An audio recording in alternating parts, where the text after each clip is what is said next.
And hello, friends. Welcome to the R&R&R show. My name's Ruel Gaviola, joined by the incredible, the amazing Chris George. Chris, how the heck are you, my friend? What a friggin' intro that was, Ruel. In our mic test, I was heaping compliments upon Ruel, and what a delightful way for you to just return the favor. I I had to just return love the you. I favor. love being here with you. I love hanging Yes. out. Every one of these is always just a friggin' blast because you're just such a gem of a human, and everybody in chat can back me up on that. That's Thank why you they for that. tune in Yeah, let's for just you. let's just compliment each other for the next 2 hours, and we'll call it a show. But thank you Yeah. for that, Chris. Friends, let us know in chat how the audio and video are doing. We literally got together about 10 minutes ago to start Yeah. this stuff, and as you can see, my lighting's all off, so I'm going to fix that as we go along. But let us know in chat. In Flames 991, where's the third R? The third R will be here via video today. He's in a Winnebago trekking across the country. Yes, yes. So, and he is, I believe he's back home, if I'm Oh not yeah, mistaken. But nice. lighting's off, but passable sounds good. Thank you, Goblin. I'm gonna fix that right now. Uh, Great. Thanks, Goblin. yeah. So, Chris, what is new? What's been going on with you? I haven't seen you in like a whole month, right? I know. Yeah, that's true. I had a friggin' busy month of March. We saw each other at Dice Tower West. Yep. Oh, your lighting looks beautiful. Now, you got to change it back because Yeah. before we were on the same level in terms of handsomeness, and now that I see, now I can't compete. Um, yeah, we saw each other at Dice Tower West when I was there running the World Series of Board Gaming little tournament regional qualifier. That was awesome to get to hang out. And Yes. then I did one of those in Toronto at Breakout Con, just another small little meetup convention. I love game focused conventions. I Yes. there's nothing better than just like taking a chunk of time out of your week, or setting a weekend aside, or 5 days or whatever it is, or a month or an entire year, however long that convention might be, maybe a whole year. That's what I want, just a Yeah. whole year of waking up playing games and That doing would be the nothing with that. dream. That's the dream right there. I want to thank Feldfan for resubscribing, folks. If you have an Oh, Amazon Prime account, you get one free sub per month here on Twitch, and if you do it here on the Rada Runs Through channel, you get all kinds of free goodies. You can check that out in the show notes below. mhm. Excuse me. I've got my post-COVID cough, Chris. It is so. We Right, talked because you about got Dice hit Tower after West. Dice Tower. I got hit. Did you get hit by the COVID I thing? I didn't. I was Okay. fine, but I had COVID for the second time December. So I think like my Oh wow. immunity was probably still good enough because I know a lot of people got hit. Yeah, yeah. So, Yeah. do you have any lingering effects from your two bouts of COVID? Uh a little, honestly, like, because I'm also an actor and like a singer as well, and like my range, I've lost like Oh my no. highest note, Oh which wow. is a bit catastrophic for my other career. But I just need to get back into training it, and but I definitely felt like those sorts of effects. But luckily that's the only thing. I haven't had any sort of like breathing issues Okay, or good. whatever. I did lose my taste though. I lost my Ooh. taste, but Ooh. only specifically vinegar tasted like cleaning product, and that was for about like a month and a half. And I thought it would never go back because I was eating something that had like rice vinegar in it, Yeah, yeah. and and I was like, oh, we were cleaning up around the place. I was like, maybe this fork got something on it. I Oh don't my know. And so I gosh. got something else, and I was like, no, that's what it was. And then when I like smelled the ketchup, because ketchup is like vinegar based, I think, Yeah. and that's where I was like, oh, I can smell it in there. It smells like that sort of cleaning products. Those were Whoa. my recovery. How are you doing though? You still got this cough though. Yeah, I've got the cough. I mean, it is like it's bugging the heck out of me. I mean, it's just nonstop. So I recovered. I had it right after Dice Tower West. I tested Yeah, positive for almost like 12 days, or 10 or 11, 12, something like yeah, that. And the first day or two was pretty bad, but then after that it was like just normal cold or whatever. But right, I kept yeah, testing positive, getting so frustrated, and then by the time I tested negative, this cough just started happening, and it's just been right. constant. It's like, oh man, I don't know. It's just, I mean, I can talk for a little while, but then I start hacking as I did a little while ago. I've been doing cough drops. I've been doing Robitussin. I've been Yeah. drinking more tea. I don't know. folks, if you have any remedies for COVID cough, let me know in chat. Appreciate it. I did laugh when you started talking, as I saw in chat. John said Chris never had any taste to begin with. And that's true. I mean, you're not Nice. wrong. I love getting roasted while we're in live stream. That's always fun. Appreciate that, friends. That's drawn trip. Oh, there you go. We're gonna make it official. Put it on the screen there. Yeah, that's good. Yeah, and That's Goblin very does funny, note that John. vinegar is a cleaning product. So Oh yeah, use it to clean the floors, but it was like bleach. It was like bleach. It definitely didn't taste like vinegar. You know, Yeah. I'm now. Was that during COVID? Not that I've tasted bleach, but I say, assume. Want to be You know, you have I have my little cup of bleach in the morning, right? That's my Hollywood remedy. That's how my skin stays so clean. And that's the secret fresh. to everlasting youth. Yeah, if you want to look like a skeleton, definitely drink bleach. You'll get there. So did you lose your taste during COVID or was this post-COVID? I think it was after. Yeah. Okay. I didn't quite notice because I was sort of like recovering, but it was like 5 or 6 days after. Yeah. Okay. Yeah.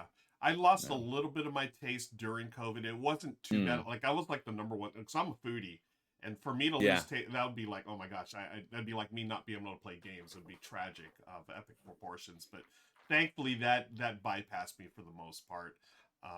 But yeah. You know, Chris, it was so nice to, it was super cool and just really nice to meet you in person at Dice. Yeah. It was our first time meeting in person. Yeah. It was lovely. It really was. We got to hang out. Now, did we actually play a game? I don't remember if we played games or not. Did we? I don't know if we did, because we wanted to play Great Western Trail Argentina. That's right. But I also was so busy with running the World Series event, so my schedule was a lot more in flux than I was honestly that I was hoping for. I was like, oh yeah, I'll go down and do this for World Series, no problem. Like, it was still a fun event, and honestly, I loved hanging out with all the people there and who participated in the event. But I was still hoping to, and some people dropped by too and were like, hey, do you want to play a game while you're judging? I was like, absolutely, I did. Yeah. So that was great. But it's just hard. It's hard too when you're there for like in an official capacity. That sort of stuff. And it's a funny thing, as people who we work in the industry, and it's great to go to these conventions, but then you see all your friends and stuff, like you don't actually play games with them. It's like, oh hi, good to see you, love your work, okay, bye. Well, Touche is now following. That's fun. I love that name. We did go for Tacos El Gordo though, which if you are in Vegas or in a place that has a Tacos El Gordo, that was my first time hitting up Tacos El Gordo. And so, boy, was it good. Okay, good. I'm so glad, because I rave about that place. I always try to take folks who've never been there. I try. That's the one place I want you to try. Those tacos are extraordinary. I love those tacos. Folks, if you go to Vegas, Tacos El Gordo, I think there's like 3 or 4 locations. We went to the brand new one, which is located off the strip a little. It was nice. It was nice to be away from the main Vegas madness. Yeah. But you got to get the Tacos Al Pastor. It's the one that's on the little spit, and it's twirling around. It's marinated pork. Hopefully you ate pork, folks. If you don't, then you're missing out. But that's okay too. They have other options. But oh man, those I salivate just talking about. Yeah, it's real good. It's like it's a definite. Oh, I'm going in May. To do like a floor. We got to figure out the floor plan for World Series. Yeah. Oh, I'm so excited now. Nice. I'm priority number 1. I'm only there for like a day. Where I'm going. Go straight there from the airport right to the taco joint. Love it. Any other highlights, Chris, from Dice Tower West? You want to share anything? I mean, you're obviously there. Your official capacity is a World Series of board gaming. Maybe talk about the World Series coming up as well. Yeah. I mean, well, you're going to be there now. It's official. You can make it this year. Yeah, which is great. I can't wait. So it's in September, right? Super stoked about that. But fill us in. Like, what am I in for? What am I going to be in? What's in store for me, Chris? That's what I want. Well, yeah. So for anybody who's watching, if you want to go hang out with Ruel's going to be doing at least one of the commentary things for the World Series board game. It takes place September 24th and 28th. I'm excited about it. It's our second year, and we've got an all-star commentary team lined up. And so Ruel was unable to make it the previous year, and so I knew I wanted him back again because he's just going to crush it. So yeah, in terms of like any of the board game media there, we've usually got them doing commentary on the games, which this year is going to be hosted on Dice Towers Network. So they're going to stream the event, which will be cool. And then we just raffle off some games with the board game media who's there as well. So you could, if you want to play a game with Ruel Gaviola, well, you can. I wish I could raffle off one with me, but I know that I will be running around and my hair will be like, just everywhere. Nice. And I will not be sleeping. But for everyone else, then you'll be able to hang out and play games with them. But yeah, it's just gonna be a chill convention. What I really loved about it is that I was worried the first year that it was going to be so many like hyper competitive people, you know what I mean? Yeah. And it wasn't that at all. Like literally every person who I met with, I was like, man, you're cool. Like I would sit down and play games with you any day. And like, yeah, it was just like a really welcoming, open, inviting environment. So yeah, I'm just excited that you can make it this year. yeah, I'm am thrilled too. I that am we absolutely got that thrilled. sorted out. Yeah, I cannot wait. Now, I love. I'm glad that you brought that up, Chris. Just the type of environment that it is, because World Series. Like I remember back in the day. I mean, it still happens now, but the World Series of Poker, also takes place in Vegas. Huge event. Yeah. But the poker crowd is a very different crowd than the board gaming crowd. So I know with the poker, it can be super ultra competitive, but with World Series of Board Gaming, like you said, it's a little more inviting. It's a little more welcoming. I'm assuming. Yeah. So, just knowing some of the people behind it, I know that they're going for an environment that's friendly, and also they're partnering with Dice Tower. I believe the Dice Tower, right, for the library, the game library. Yeah. We're renting Dice Tower West library as well. So Nice. I've been just trying to pitch it as like, hey, it's Dice Tower West, but you can win $25,000. Man, I can't even imagine. That would be $25,000, folks. That's a lot of board games you can buy with that money. That's a lot of board games you can buy. That's definitely one shelf of Kickstarters. Definitely. Time Roller's in the house. Hi, Time Roller. Thank you for that, Ruckus, as well. Good to see everyone here. If we miss you, sorry, the comments are just flying by here. Ruckus does mention, though, if you ever come to Spiel, which is in Essen, right? That's in October, I believe. They were saying that you should try the spiral potatoes. Spiral potatoes. I believe I've had that at one of the events that my wife and I, Michelle, went to. It's the one that's like, it's like a big fried potato, but it's spiral on a stick, and you just eat this. That sounds incredible. That just sounds pretty great. awesome. Yeah, if it's the same one I'm thinking of. You've been to Essen, right? I've never been to Essen. I haven't. No, that's on my bucket list. Yeah, cool. On my bucket list to go to. Yeah, I think it would be cool. What I mean, we're talking about conventions. What other convention? The only conventions I've really been to are like big conventions. Well, World Series and Origins as well. I went. Okay. Yeah, Origins. But I've never been to Gen Con. Yeah. And then just like because again, I kind of like those. I like those sort of gaming. I like gaming focused ones. Which same here. I prefer those as well. Like Dice Tower West is good. I would, if you like gaming focus, highly recommend PAX Unplugged at the end of the year. That one's fantastic. I was gonna go this past year, and then I was doing a Christmas Carol, so I couldn't. Oh, nice, very nice. What character were you playing in Christmas Carol? I was young Ebenezer, so I was before he was jaded, and as he gets jaded, which I was like, okay, typecast. In the process of becoming jaded with the world. Oh, I love it. So yeah, that's the one I recommend. I have not been to Origins yet. I would love to go to that one. I've been to Gen Con a few times. Chris, Gen Con is it's crazy. It's just it's literally a whole city of gaming, which is great. But I wouldn't call it a gaming focus con. I mean, there's tons of games. There's tons. Yeah. Well, it's the booths, right? I think of it as like a demo focused, right? With learning what's coming out and seeing and trying the new games, which there's an excitement to that too, right? Absolutely. Being able to try before you purchase something. Oh, yeah. I'm really excited for Septima to come out whenever it gets out. Like it was on Kickstarter a while. That was by Mind Clash, the witch one. Yes, that's right. I remember that. Yeah, nice. Because I did a demo of that at Origins. So that was like one of the only demos that I did. Mostly I was running around just being like, hey, I'm now Board Game Media. I like introducing myself to people, basically, right? But that was one that I got, and I was like, oh, this is fun. So yeah, I want to. It's nice playing those demos, right? Because then you can be on the lookout and be like, yeah, I think I do like that, right? It's so hard when you're when there's so many like, well, there's so many games out there now, right? There's so Oh many yeah, games where it's hard to absorb all of that information. it really and is. knowing if you'll like it before you purchase it, and the reviews are great, and like watching playthroughs are great. They're great tools in order to be able to do that. Yeah. But that I think is where the merit comes in of doing all those demos, because you're like, okay, yeah, I will purchase this, as long as you don't get Yep. sucked into purchasing everything, I think, because games are naturally going to be good, games are Yeah. good. And it's Games are so fun. easy to, yeah, it's so easy Yeah, to fall in that trap of, oh, I want yeah, all the things, you know. And yeah. Temple Town, thank you for the comment. It says Ruel is much more quiet than Chris. Yeah, Oh, thank you. I've been having all kinds of issues, so let me know. I just adjusted some of the things here on my end. Hopefully our volume levels are a little more equal. But we're, Thanks, Tempo Town. yeah, appreciate that. We're going to continue yapping away here, talking. And folks in chat, let us know what you've been playing, what you've been up Yeah, to, what cons you've been to.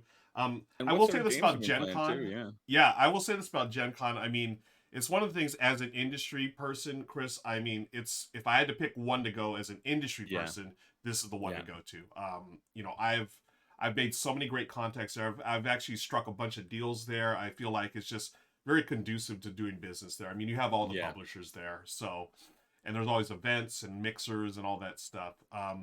As a consumer, I'd probably recommend this one as well. Yeah. It's just all the hot games are coming out, you know, That and makes sense. Yeah. Well, it's yeah, huge. I've seen videos from people who've been there. yeah. Yeah, I couldn't go. Oh, Roshko says I'm going to Origins for the first time this year. Excited for that. That's Oh, awesome. cool, nice. That's awesome, Roshko. Yeah, I won't be able to make it to Origins or Gen Con this year because I have a summer contract as well. I'm working Oh, in Halifax at Shakespeare by the Sea. ooh, If nice. any East Coasters out there want to come to Point Pleasant Park, well, you'll see me. Wow. Wait, Shakespeare by the Sea. So are you actually near the water doing? Yes, yeah. Oh, So in Halifax, there's a park called Point Pleasant Park, and that's kind of at the tip of Halifax, where it's on the Atlantic. Yeah, I think it's the Atlantic Ocean that's right there. We don't wow. have that necessarily as a backdrop, but it's like pretty close, and you can kind of see it in the distance where the park where they're set up. It's set up at an old battery where like there used to be cannons and posts and war times and whatever. Whoa, So that's yeah, cool. it's a pretty Um, cool place to work. I've worked there before, but That's amazing. I know here in LA, Griffith Park, that's the big park. It's like the central park of the West yeah. Coast. They had Shakespeare, Michelle and I used to go to the Shakespeare in the Park over there, and we've Oh, seen a cool. lot of great plays. But do you have your the schedule set? Can you talk about what plays you'll be doing or Yeah. Somebody said Goblin said in Verona. Yeah, we're doing Romeo and Juliet there. So we're doing Romeo nice? and Juliet, and we're doing Pinocchio. They always do like a family show, like a musical adaptation of a standard Uh, show. So they've done like Pinocchio, they've done Cinderella, like Cinderella in the West. And they're always fun, like with original music and that kind of stuff, and like a live band and singing and whatever. oh wow. So yeah, so we're doing both in rep. So we'll do one night, one the other night. We'll rehearse them both at the same time. I think one will open, and then we'll have a week, and then we'll open the second one, and then we'll go back and forth. Yeah, it should be a good time. So in Romeo and Juliet, I'm going to be the prince and Paris, which is great because it's a very light track. I don't have to do anything at all but say, Okay, stop your fighting, or something nice. bad will happen. And then I'll come in at the end and say, I told you something bad would happen if you didn't stop your fighting. Basically, that's all the prince does. Nice. But then in Pinocchio, I'm Wendell the donkey master, so he's like the lead villain or whatever. So I'll be spinning my mustache as cartoonishly as possible. I don't know. Yeah, Nice. it I should be fun love though. it. It's a fun company. How cool is that? That's amazing. Now, see, now I wish I lived on the East Coast just so I could go see the show. Yeah, it's pretty far away from LA. About Yeah, as far as you get North America wise. right. You know what? Just this once you're relieved, Ruel. I'll give you a pass for this one. Thank you, Chris. But I appreciate that. Quackicus, thank you for the follow. Appreciate it. Welcome. This is the R&R&R show. Chris George and I, and also Richard Radoham is going to be joining us via video. We're going to be doing our top 15 games that Mhm. BGG got wrong. So, folks, we're going to talk about a bunch of great games that we Yeah, feel need to be higher on the BG list, like in the BGG's top 10.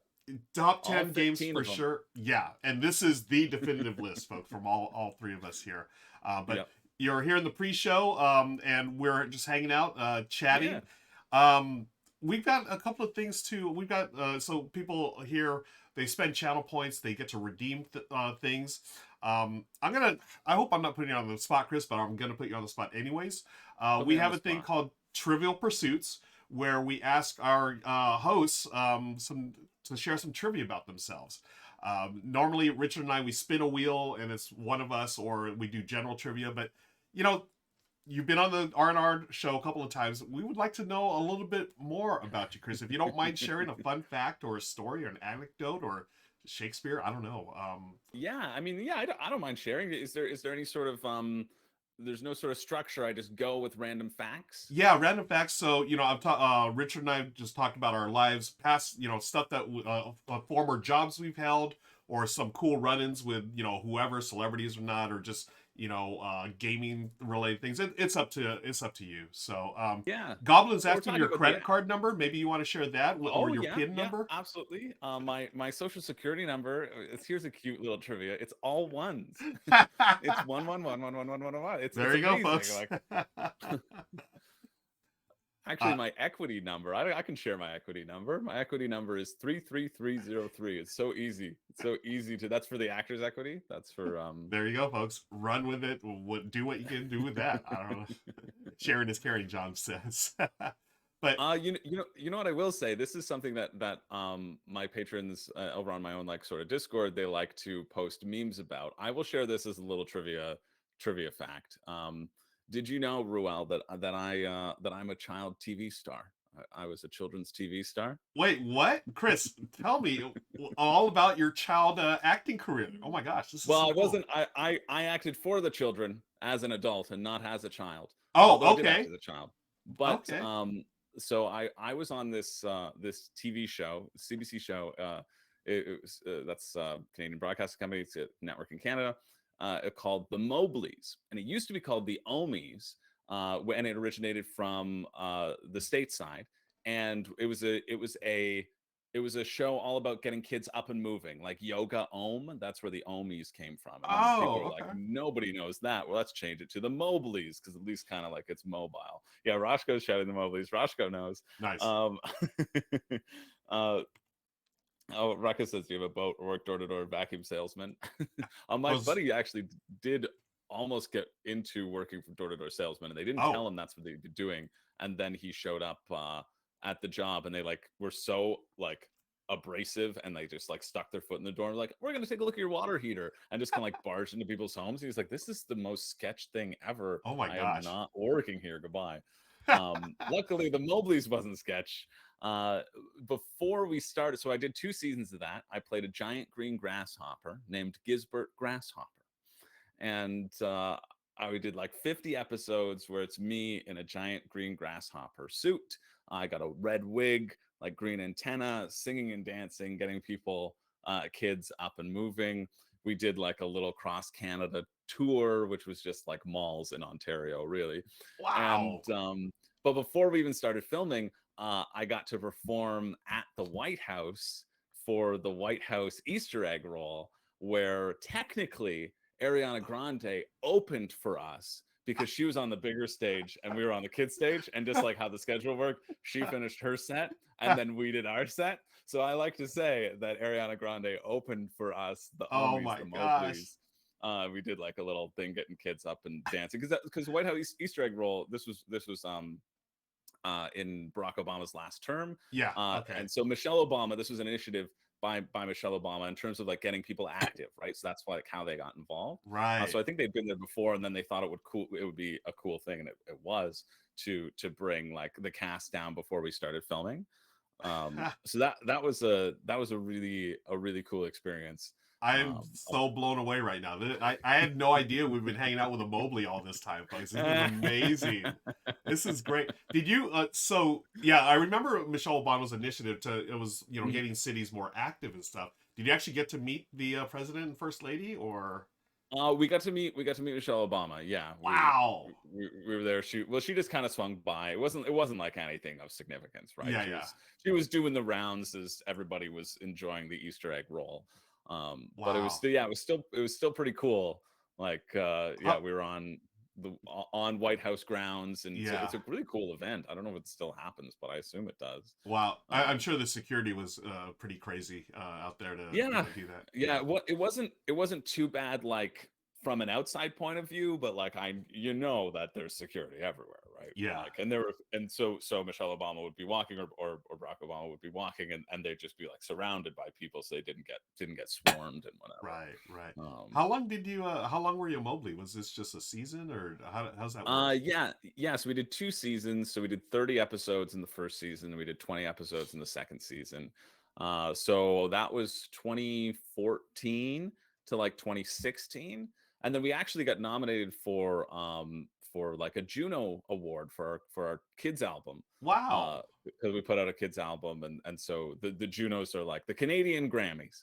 Uh, Nice.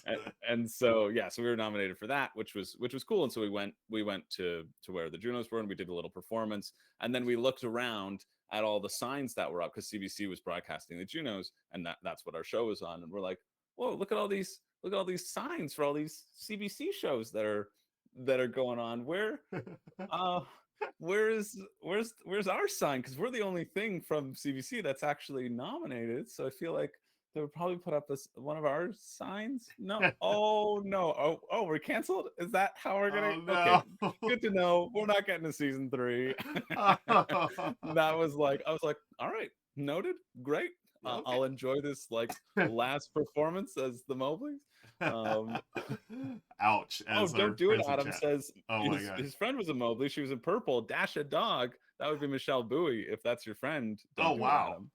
Adam. Yeah, I worked very closely with Michelle for many years. Um, yeah, but yeah, so that was how we found out that we weren't getting like a third season. But it was okay. We That is pretty also, harsh. yeah, we our second season was really good though, because we were filming in Halifax. So I've been to Halifax numerous times to work, and we that was right around the time that the provincial government cut the tax credits. So for those who are unaware, there's a lot of different tax credits. That's why a lot of American productions end up filming in Canada as well, because we give tax breaks because of the income that it basically generates for the province, right? Mhm. That's so they're like, okay, we'll cut down the tax break. And so the government of Nova Scotia was like, oh, we're giving back these productions so much money, we're cutting that tax break. And then all the productions were like, great, well, we're not going to do the industry in Nova Scotia anymore ever, because now Oh, there's no incentive for us to be here. So they basically just like tanked the entire film industry in oh Nova wow. Scotia. Yeah, just Oh, completely ridiculous, dumb choice. And so like everybody, like all of the money that's being pumped into the local economy of people being there just kind of got trashed. But because of that, we were like the last production to fall under that sort of the tax breaks. And okay. so we got every single like amazing professional to come work on our show, because they didn't have anything else to do. They were Nice. like, okay, I guess this is the only game in town. This is the last thing. Yeah. So we had like an awesome director of production. We had like an amazing crew. So That's so yeah, that great. was Now, that was how many albums did you release? Are these available on, can I buy them at my local or on Amazon or you something? could you could probably find them on like iTunes music, Nice. at least, for sure. Nice. We have one like official album where Okay. we recorded like and the music's pretty good. It's not bad. It's like good kids music, you know what I mean? It's Yeah. what was really cool about the show is that every episode was like a different style. And so musically it was like a different style as well. So we had like a western, then we had like a waltz one, and then we had Nice. like a, you know what I mean? And Yeah. then we had a swing one, like that swing song was pretty cool. Then we had like a pop song that was like Britney Spears, and so like all of these different cool uh, musical styles got to be thrown in, which was neat. And so the album, just every episode had like 3 songs, like small songs, but it's Mhm. the same song just with different lyrics. And so the album kind of took those songs, and we kind of like mashed them together basically, Yeah. Oh, that's to so make like cool. an actual sort of cut that you could listen to, and that was Yeah. a little bit longer. Okay. uh, but Um, yeah, you could definitely find it. You Oh, could definitely find it. yeah, folks, with that, I think that should be our mission until the next R&R&R show. Let's find the Mobleys and listen. Now, as far as the music, was it like group singing, or like were you able to? Did you solo anything, or did you have your moment in the sun there in the spotlight? Yeah. I mean, like we all kind of did, right? Okay. The episode structure was like one person would kind of head up an episode. I'm seeing Don't Do It Adam says, yeah, Michelle and Matt, those were two of my Mobleys. Oh, The two nice. of my Mobley buds. Yeah, Matt played the snake, Michelle played the dog, and then there was a butterfly and a caterpillar as well, Oh my and a gosh. grasshopper. So it's 3 bugs, a snake, and a dog. That was, well, the dog was for yoga, right? Downward dog. Oh, That's downward what they dog. were. Perfect. Yeah, they were kind of based off of the sort of yoga poses. Wow, this is Um, great. Folks, these are the gems that you get when we do Trivial Pursuits. Thank you, Chris, for sharing that, this. that's You know, Trivial I've got Pursuit. I've got so many more questions, but you know, we can't. We're gonna we need to talk about games at some point. We need to talk about games at some point. I Yeah, agree. we will get to that. Let me see. Anything else we got to take care of before we get going? So let me mark that off our little thing. So I want to thank that was Brenner. Thank you for requesting the Trivial Pursuits. You actually requested it twice. So I'm gonna mark them off twice because Chris really Oh, shared a lot of great stuff. Yeah, that I was went on. definitely I just worth. went That on was and definitely on. worth twice. We've got a rule ranks. We're gonna save that for next time. But Chris, I want to do this one with you. This is Let's do it. channel points. People can do a request of this or that. So that's where Yeah. have we done this one before, Chris? Yeah, we've done this and that. We've done Okay. this and that. We'll do it again. We've got one more. This is from our friend Goblin. Requested this 2 weeks ago. This or that, folks. In chat, give us 2 items. We're gonna have to choose this or that. So peanut butter or jelly, pizza or hamburgers or whatever. You know, games could be anything related. Just drop them in chat, and then Chris and I are gonna give our take on them. Now, Richard and I usually talk way too long on these things, but we're gonna try to keep it a little more snappy. So, folks, this or that, put it down your topics or your words in chat. Yeah, there's one right there. Goblin says, taste or smell. What are you choosing there, Chris? Well, I mean, you got to go taste, right? Yeah. You got to go taste. Yeah. Because the smell will impact the taste, but if you can smell it and then it's just mush, like it's just the worst. I agree 100%. I want to taste my food. It's fine smelling the food, but it's even better tasting. So thank you for starting things off, Goblin. Roscoe says Night Cage or Night Cage 2 Candle Boogaloo. Chris, I'm gonna leave that one to you, my friend. Yeah, we got to go with Night Cage 2 Candle Boogaloo because A, the name, B, maybe it'll be an improvement upon the original. I have no idea what this is referring to. There's a board game called Night Cage, right? There's a board game called the Night Cage. Yeah. Okay. So that's definitely what Roscoe's referring to, either the Night Cage or anything but the Night Cage. Yeah, I love the Electric Boogaloo reference. Very nice. Yeah. Billy Pratt is asking mountains or oceans. Oh, see, that's really tough. One thing I do love about Vegas is you can see those mountains, right? Like, well, I'm sure it's less of an excitement for you living in LA. The one time I was in LA, walking around the mountains, that was really cool too. Yeah. The mountains are so beautiful, but I gotta go oceans because I'm an Aquarius. That's the reason. Wait, I'm also an Aquarius, man. Really? You're an Aquarius? Oh my gosh. Oh yeah, I think. Did we talk about this? Birthdays are close, aren't they? Well, I'll say I'm January 30th. Oh yeah, I'm February 4th. Oh, so we're Aquarius. Same birthday week. Nice. There's your virtual fist bump, my friend. Yes, Aquarius. Nice. Aquarius for life.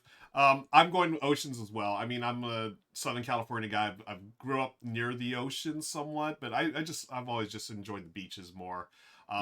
You mentioned LA. That's one cool thing about being LA. You could literally go from the mountains to the ocean within like an hour and a half drive. Yeah. It's pretty cool. We have the best of both worlds here.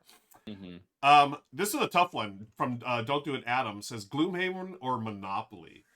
Yeah, see, just Monopoly has so many iterations, right? Like you've got Bibleopoly, you've got Oceanopoly, I made a whole fake bracket of Monopoly games of like a fake bracket of real Monopoly games. Wow. I looked up for I forget what it was. I do on my channel Room and Board we do like a board game tournament every month. Yeah. And so like it's like a March Madness bracket. And nice. So I think it was April. I think it was probably for April because it was April 1st. I just put that up in the chat. I was like, here's the bracket. I hope everybody likes it. And so I was like, there's so many different versions of Monopoly. I love it.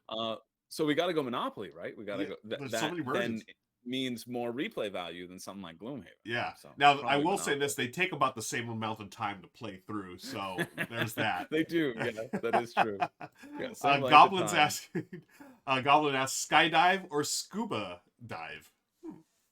Have you ever been skydiving, Roel? I have not, and I'm gonna be honest with you, it terrifies me. I'm too scared. Yeah, I'm way too scared to go. I've done. I mean, I've been underwater more than I've been up in the sky, so Yeah. I'm going with scuba dive. Yeah, scuba diving, you swim, you come up. Yeah, You're safe. Yeah. Skydiving, your parachute doesn't open. That's Well, it. you think about that unfinished campaign at Gloomhaven that you wish you could get to, and then you're done. The Taco Waffle, thanks for joining us, says tomato or tomato? Whichever one tastes better. Yeah. I'd say would be my answer. Yeah, and thankfully I mean, I say kept tomato. our taste from the other question, so yeah, whatever tastes better. Yeah, Good call. true. Board game setting, dungeons or space? That's a great question. I mean, there's so much of both. Mm-hmm. I feel like the dungeons, like the dungeons, I'm thinking of fantasy dungeons, and yes. Although I suppose there are some other dungeons out there that could be in a different setting, like Castles of Mad King Ludwig has some dungeons in it. Right. But I think, I don't know, space just feels a lot more expansive to me. Yep.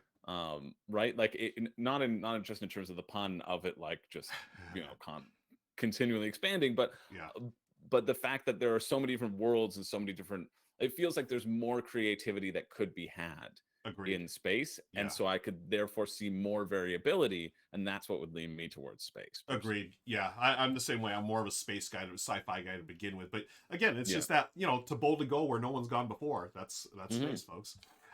Andrew Scott's asking, phone call or email? Let's see. What do you think, Chris? I'm going to let you answer this first. I absolutely email. Yeah, absolutely email, because you get busy, right? You've got so much on the go. I'm doing like 5 or 6 or 10 things at once, and then if you have to take a break and take like an hour or 2 hour, 3 hour long phone call, sometimes that disrupts your flow, right? When it's just like a simple question. Sometimes it's a simple question. You know the expression, could have been an email. I feel like that sometimes happens with phone calls. And so just have email, you also can then it's written down, what's going on. You have, if you forget, say your memory's going for some reason, rather than, it's sometimes hard to retain information as well from phone calls. Just nice having all written down perfectly, and you can just send one off middle of the night. You don't have to depend on the other person. It's great. Fantastic. Email all day, every day. Same. Yes. We're so in agreement. The emails, we can be talking right now, Chris, and ask me a couple hours from now. I have no idea what we're talking about. But if this if this was an email, I could reference that email. Oh, this is what we talked about. Now I remember what the Mooblies are and so forth, because I have that email. 100%. Yeah. So thank you for that. Great this or that. Great this or that. That was fantastic. Ruckus is asking, swimming with sharks or swimming with jellyfish? Ooh, I don't want to do either, to be honest with you. Oh, that's tough. That's tough. Okay, so swimming with the sharks, you'd probably have to be in the shark cage. Swimming with the jellyfish, I'm thinking of that scene. There is one reward challenge in Survivor where there's like this jellyfish lake. Do you watch Survivor? I love Survivor. No, I don't. But this sounds I will terrifying. be on Survivor, and I will win Survivor. Yes. That is the goal. But there's this one reward where it's this whole jellyfish lake, and like all the jellyfish didn't have stingers, so they were docile. So that's where I would go swimming with jellyfish, because it just seemed like such a beautiful, serene, awesome reward challenge. So. Yeah. Now, if you get stung by a jellyfish, it's not a good thing, right? I mean, it's not a good thing. Yeah. So, man, I guess your chance of surviving a jellyfish sting is much better than a shark bite, right? I guess so. I was trying to think of Steve Irwin. He got with a stingray, so it's different. Yeah. Goblin is also asking, Wayne's World 1 or Wayne's World 2? I like the first Wayne's World. What was the Wayne's World 2? I forgot. Was that the one with Rob Lowe, or is he in this first one? I honestly can't remember. I think Rob Lowe might be in the first one. Everything that I'm thinking of could be from the first one. Yeah. A friend of mine is in Wayne's World. Oh, He's really? In the car. Yeah, his name's Sean Sullivan. One of the guys that was doing the one of the guys in the car. No, that's awesome. Yeah, I worked with him on a couple shows. He's awesome, That's awesome so guy. cool. He's in Umbrella Academy too. um, So I'd say Kim one asked, because clearly that's what we're remembering. oh Yeah. yeah, it's definitely one. Crowdfunding campaign with no rule book or campaign with no upfront shipping info. That's tough. That's really tough. Neither. There are too many other options that you can Yeah. just go to another one. Both are Yep. essential. If you had to pick one though, Oh man. that's I mean, I guess I want the shipping info because the rulebook I can get later online on BGG, hopefully. But yeah, it's tough because if you say no shipping info, you might be hit with yeah, with it. They might be reasonable, yeah, and that's so true. my initial is like I'm hoping in the best of people, right? I'm hoping the best that like they're not going to hit you with a huge bill, Right. but if they don't know, then they also haven't investigated that aspect of delivery, Mm-hmm. which I think is important. If they don't even have a ballpark, right? Yeah. And no rule book, even if they don't have a rule book, they'll at least have the like I read every rule book of every single crowdfunding campaign on my Monday show. Like Yeah. and that's I go on this is targeted to me clearly because I go on and on and on about if there's no rule book. Wild Gardens didn't have a rule book on the campaign this past week. And I Really? was so bummed. Yeah, Oh. it didn't. They had two videos. They had had an outline of a sketch, and Huh. I was like, I was bummed because I thought it looked cool and I wanted to look under the hood. Luckily, there were a couple of videos, and then I had to watch that. But like for Mm-hmm. me, I was like, okay, I have to watch somebody else regurgitate this information, which when I want to see how it works mechanically for myself Right. because well, one of the games that I'm going to talk about on the upcoming list when we Mm-hmm. start doing the episode was something where I read through the whole rule book and everything checked off every box for me, right? And Oh. so that's the sort of thing that I think that I want, right? Is going like that's cool. Oh, that's cool. That's cool. And then when that happens, I don't I don't care what the shipping is because if it's Yep. hitting for me, then like you're excited. So this is really tough. This is Yeah. really tough. I am. Man. Oh. Yeah. Because This one is really tough rule books. because they're both Yeah. so important to me. Yeah. They're super. Oh. I'm gonna lean. Oh. You're almost talking me because I at first I was instantly like, okay, I need that shipping info, Well, but but you do, but I need a rule book because okay, here's the thing. Now that shipping, I mean, we still have our issues with shipping these days, but I feel like yeah, the worst of it is behind us. yeah, that's what I'm leaning. So I think I've got to go. I want that rule book. I really do. I think I would have to say that as well Yeah. because the margin for error is larger. It's worse if you don't have the rule book. It's worse if you've been given a sketch of a game and you're like, yeah, that game seems cool, and Yeah. then you get the game and you're like, this was nothing. This was nothing like what they were selling. Like Yeah. what they were promoting was this big negotiation factor, and there's no negotiation in here other than this one little tiny thing, right? Hmm. Yeah. Um, Yeah. oh, That's so look true. at all those Look at bits going this. all over the screen. Wow, we just got rated by Book of Nerds. Book of Thank you, John. Nerds. Appreciate it. Hello, Bonznair. Good to see y'all here, folks. If you're here for the first time, this is the Raw Runs Through channel. My name is Ruel Gaviola, joined by my co-host Chris George. This is the R&R&R show. The third Mm-hmm. R, Richard Rodoham. He'll be joining us via video in just a second. What we're doing is a Mm-hmm. pre-show, and we're going to be recording an episode where we're talking about the top 10 or top 15 games that BGG got wrong. So stick around. Yep. We're just hanging out, doing some chit chat with the viewers here, and welcome, friends. Thank you so much for hanging out with us.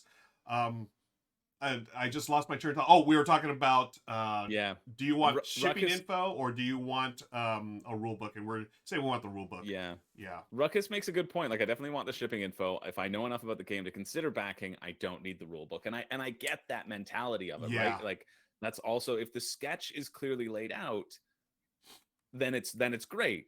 But if Right. you don't have that sketch, well, then you're probably not back in the first place, which I think is what Ruckus is saying, Yeah. which is pretty legit. That's true. That's legitimate too. So true. It's really tough. I just think the margin for error, like for shipping, if it's not there, you can just hope that it's assumed to be, a standard shipping Yeah. estimate. Mhm. Yeah, if the rule book's not there, you just have to take the sketch's word for it, and you Yeah. don't know if that's gonna Oh, that was a tough That one. was tough. That Yeah. was a really tough one. Yeah, so we're gonna end that segment there, folks. That was very good. Thank you, everyone, for all the great this or that. Where Chris and I, we choose one or the other, and oh man, we were in agreement with most of them, I think. But oh, that last one was tough. That was excellent. So we're gonna mark that as complete. Thank you, Goblin, for the suggestion. We still have from Brenner a Ruel ranks. I'll do that next time. So thank you, friends, for that. Hello, Slivers. Good to see you here. And Sir Barrelsworth asked the all important question: which one won, this or that?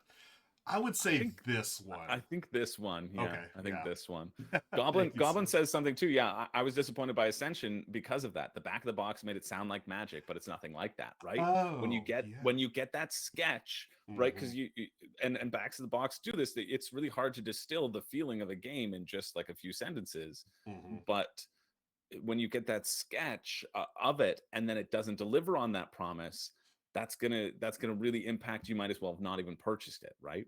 Yeah, yeah. Wow. Because it doesn't hit to the thing that you want. I think Right. that's huge. It's huge. I remember Ascension, but I don't remember reading the back of the box. That's so funny. I mean, but yeah, it's I've definitely never not played magic. Ascension. Yeah, Yeah. It's maybe they were. it looks good. Yeah, Ascension's a great deck builder. It's been around Yeah. forever.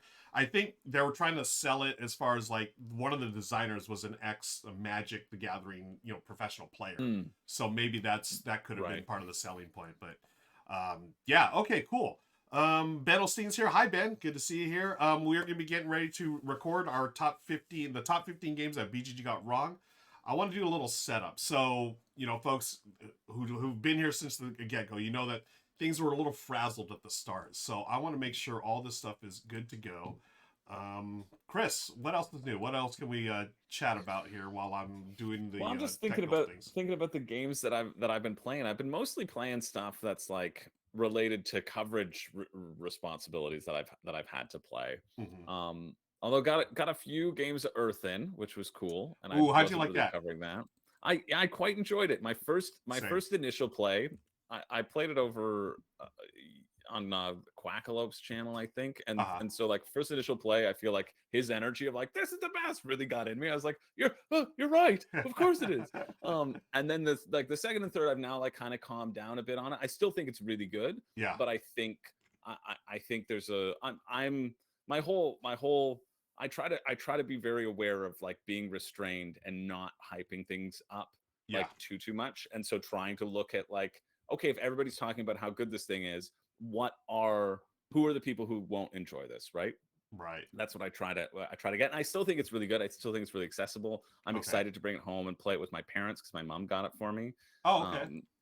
Yeah, she got it. She was watching my Kickstarter show and she was like, "Oh, a Canadian like company, good price." It was a really good Nice. price, and so I'm excited to play with them, and I feel it is very accessible and fun. Hmm. Um, for, I still think it's great. It's like not going to leave my collection anytime soon, Okay. but Cool. it may not be like wow. Yeah. Yeah. like So like I feel that's the vibe that's out there right now, and for me it's yeah. just like, yeah, it's really good. Hmm. It's a really good game, but I think like it's like anything, I still will want to be in the mood for it, right? Yeah, and that's the main thing I'm curious about because I got to play it for the first time at Dice Tower West, and it was like the big hit at Oh, Dice cool. Tower West, right?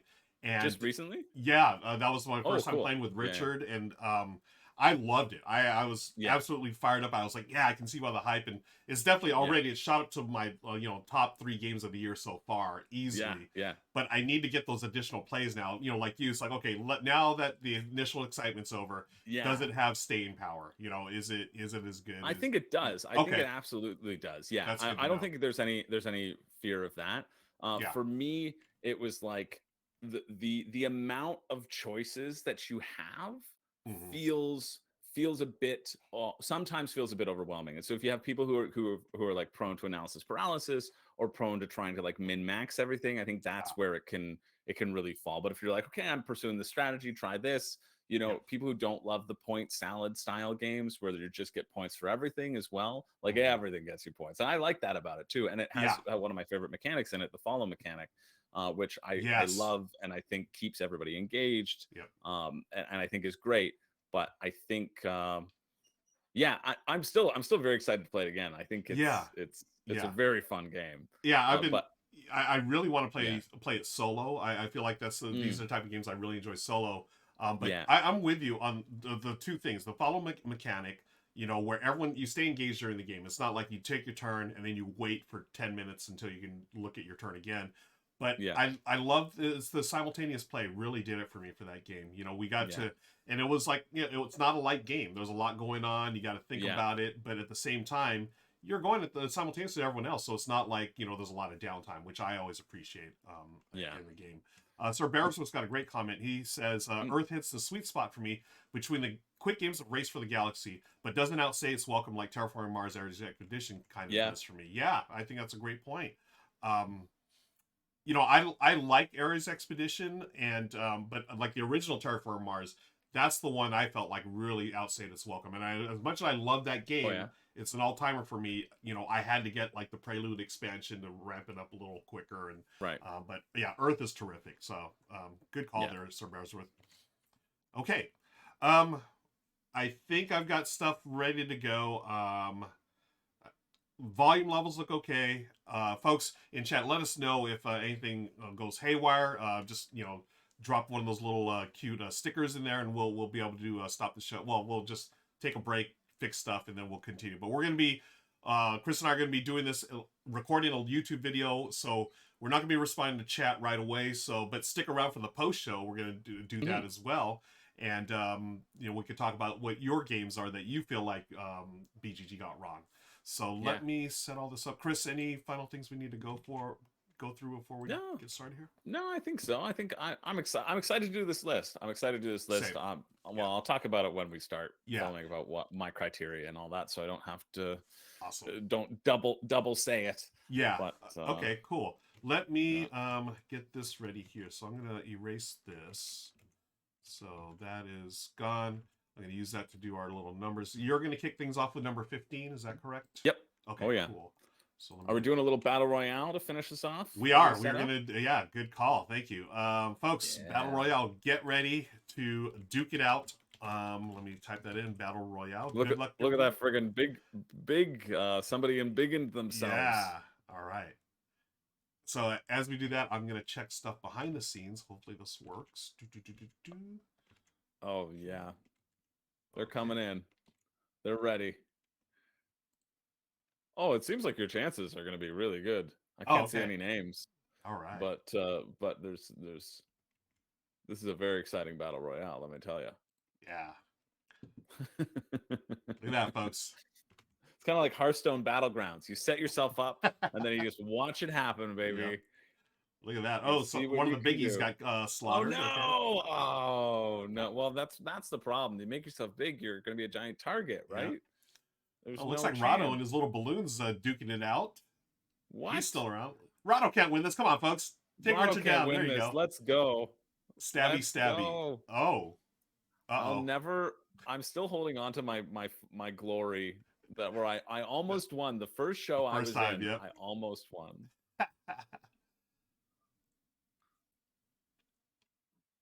Wow. Come on, B. Travis. Go get him. He's running away. Boom, boom, boom. Boom, boom, boom. Stabby, stabby.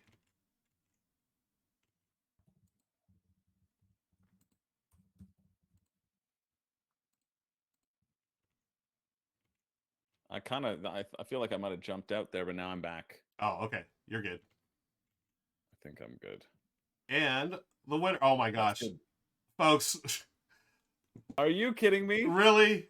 We can't do that. Boo! Boo! Rigged. Everybody in chat. Rigged. Boo! Everybody Fix. boo him. All right, we're doing another Get one. out of here. Yeah, we can't have Richard win that. Come on, Battle Royale It's, number 2.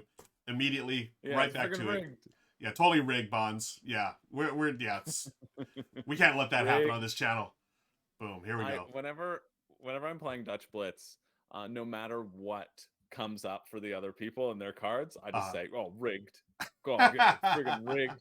And they're like, "It's a 9 and an 8 and a 6. How's this rigged?" And I've got like 2 Rigged. 1s and a 2. I'm like, "Oh, you friggin' rigged your deck over there. It's just so it's rigged." It's one of my favorite things to, because it gets under so many people's skin too. Nice. If you're playing a game, it's like, okay, yeah, well, you rigged it. Rigged. So you just have as a throwaway line. People get so mad. Like I get so mad if people are actually legitimately thinking that Yeah, about me. I know I get so mad. So that's I why I do love it it. to people. Okay, is Richard still there? Oh, Okay, no. Sir Bearsworth looks like he ran through all of us. Oh, Very he well did. done. Okay, this time Very well Richard's not done. going to win. Yay. So we got the biggie, the embiggen one. Okay. Okay. You've learned something from your practice round. Yes. Nice. Let's go. I Oh, see. good luck. I'm rooting for the David versus Goliath. It's Goliath who's going to win. Oh, no. It It's is David who is going once to again. win. Nice. GG, Feldfan. Congrats, Feldfan. Well done. You guys. Much better victor. Yeah. Much better victor. And you're all regenerated back to hanging out. So we're going to get this party started. Thank you again for hanging out, folks. Let me make sure. I need to go to, let's see. So we got our intro screen there. No sponsor this time. Then we go over here. And then where is the text banner? Why is the text banner not showing up? That's not a good thing. Oh, maybe let's practice this. So does it say? People are just going to have to use their ears. Yeah. Okay, there. So there's number 15. So 15 Monopoly? Yeah, Monopoly, the Gloomhaven edition. The Gloomhaven Monopoly. I think Gloomhaven, wouldn't that be the most bananas thing if there was a Gloomhaven Monopoly? Imagine it was that. just Monopoly skinned as Gloomhaven. Like, oh my gosh. I'm just picturing the riots that would happen in the street of why would it ever happen? Right? In what world? In what timeline would Gloomhaven Monopoly exist? You know, I can't imagine it's a good one. Yeah, I think we just came up with the perfect April Fool's joke. So next year, Gloomhaven Monopoly. Next year, it's gonna happen. Monopoly. I think that's pretty good. So that screen is set up. This screen, hey, that's the screen I need to fix. Okay, so you all folks get to there's Chris. Everything's fine now. Oh wait, where'd he go? There. Okay. You get to see the sausage, making the sausage. There's Chris. Yay. I can put you over here a little more. Let me fix this. Whoop. I mean, if you need, I'll just do this every time. Now, I want you to be comfortable, Chris. I want, let's bring this over here. Boom, boom, boom. Yay. Okay. Gravy. That looks okay. Volume looks okay. And then we have, is it this one? Okay. Here's the story of a lovely lady on the R&R&R show. Okay. All right, Chris, you ready to rock and roll here, my friend? Let's get this list going. Okay, let's do it. All right. Let's make it happen. Let's make it happen. Okay, folks, if we get raided or anything, just let the raiders know that we're recording, and we'll hang out on the post show with y'all. Thank you so much for joining us. Let's get going. Hey everybody, thanks for joining us for the R&R&R show. My name's Ruel Gaviola, joined by my co-host, Chris George. Chris, how's it going, my friend? It's fantastic to be here. I'm so thrilled. I'm so thrilled to be here with you, Ruel. You brighten my day every time I see you. And I'm very excited about our list today. Yes, I think it's going to be a fun one. It's going to be a great one. And folks, the third R of the R&R show is going to be the R&R&R show is going to be joining us in just a minute. Richard is going to join us via the magic of video. So stick around. Got a fantastic list today. These are going to be our top 15 games that BGG got wrong. Chris, you want to kick things off, my friend? Yeah, these are the top 15 games that should be in the BGG top 10. That's how I've been looking at it. Yeah, same here. This is all 15 are going right in the top 10. Yeah. And I'm excited. I'm excited about this list because I think BGG is a tough one. This is the reason why I am happy that Gloomhaven is no longer in the number 1 spot, because I know so many, at least this is how I approached this, how I was trying to make my selection. It was that so many people that I know who aren't like huge board gamers, but who I've introduced into the hobby, have been like, okay, oh yeah, I like this board game thing. I'm going to go to this Board Game Geek and I'm going to get the number 1 game.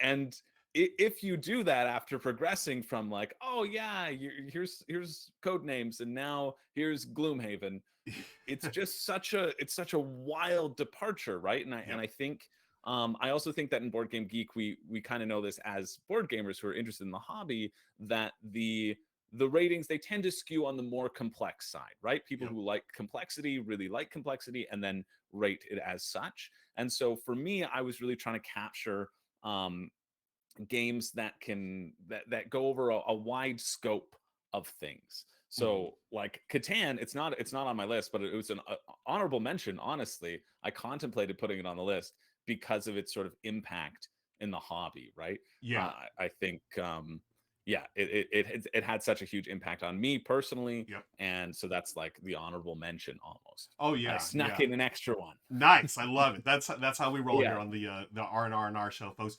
Chris, I'm glad you brought your criteria yeah, up, because I approached yeah, it pretty much the same way. We all know, as hardcore gamers, that BGG does skew towards the heavier end of things. And hmm, while I appreciate that, and I gotta say, I do love that number one now is Bratz Birmingham. That's one of yeah, my favorite games. But I approach it like, there's games that I feel like should be in the top 10 that are a little more accessible for, like, folks that you were talking about, that, hey, we're into board games now, let's go get the hmm, number one game. And rather than like, oh, I've got Gloomhaven now and I've got something to do for the next 5 years of my life, let's get something that can get to the table quickly, a little more quickly. yeah, And I feel like deserves a spot in that top 10. So yeah. glad you So brought that up, Chris. I'm gonna Yes. break all of that criteria with my number five. Nice. And Already I know I going should. off the rails here. I love it. I because it might have been Catan, but then I also wanted to just talk about a game that I really enjoy. So that's why it's in my number five. Okay. This is in my own personal top 10, which I'm gonna have come out on my channel very soon. In the Yes. next couple of weeks, I'm doing my top 20 to celebrate hitting 10K. But I wanted to include this on here because I like it so much, and because I also feel it can sort of embody a certain crowd. So my number 15, starting us off, is going to be Rising Sun. and, Ooh. and so, and so this is also, it's ranked number 11 on Board Game Geek. Hmm. Well, okay, 111.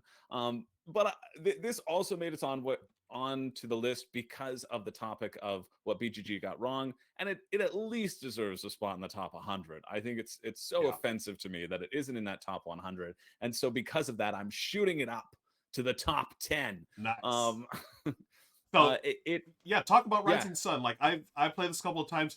I think people would say this seems pretty heavy. We were just talking about how we're it going is a little pretty heavy. lighter now, but go ahead, It is Chris. it is pretty heavy. It is pretty heavy. I know. And there's another one on my list that like it is pretty heavy as well. Yeah. But there's at least some other ones that aren't.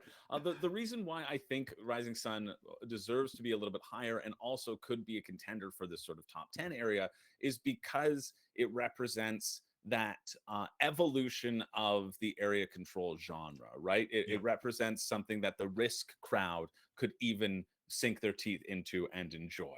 And so Hmm. that's what I was thinking about when I added it to the list. The fact that it's this awesome area control game that gets people talking. Yeah. It's you have this whole negotiation aspect of creating formal alliances with people. It has the follow mechanic as well, which is such a lovely mechanic. We were talking a little in the Yes. pre-show Love it. about Earth having that follow mechanic as well, right? And keeps people involved.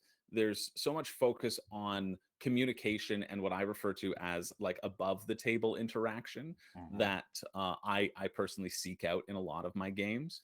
And yeah, Eric Lang is just such a fantastic designer at what he does, and this is no different. This to me is sort of his pinnacle. I love this game so much, Yeah. and that's why I wanted to put it in here because if it almost scratches that. It almost represents sort of my evolution as a Catan gamer, as sort of like a Nice. Catan gateway gamer because of Yeah. that conversation that happens around the table, because of working together with people. You're Yeah. trading things in Catan, but here you're saying, okay, shall I give you some coins? Shall we work together to fight this battle, right? And Hmm. so there's all these things that happen, and then area control is such a sort of dominant space in gaming, right? And so Hmm. rather than throwing somebody into like a huge war game, I mean, this is still pretty complicated, but Yeah. but in essence, it's fairly simple. You there are only 5 actions. You pick one, you do it. Everybody does the thing, right?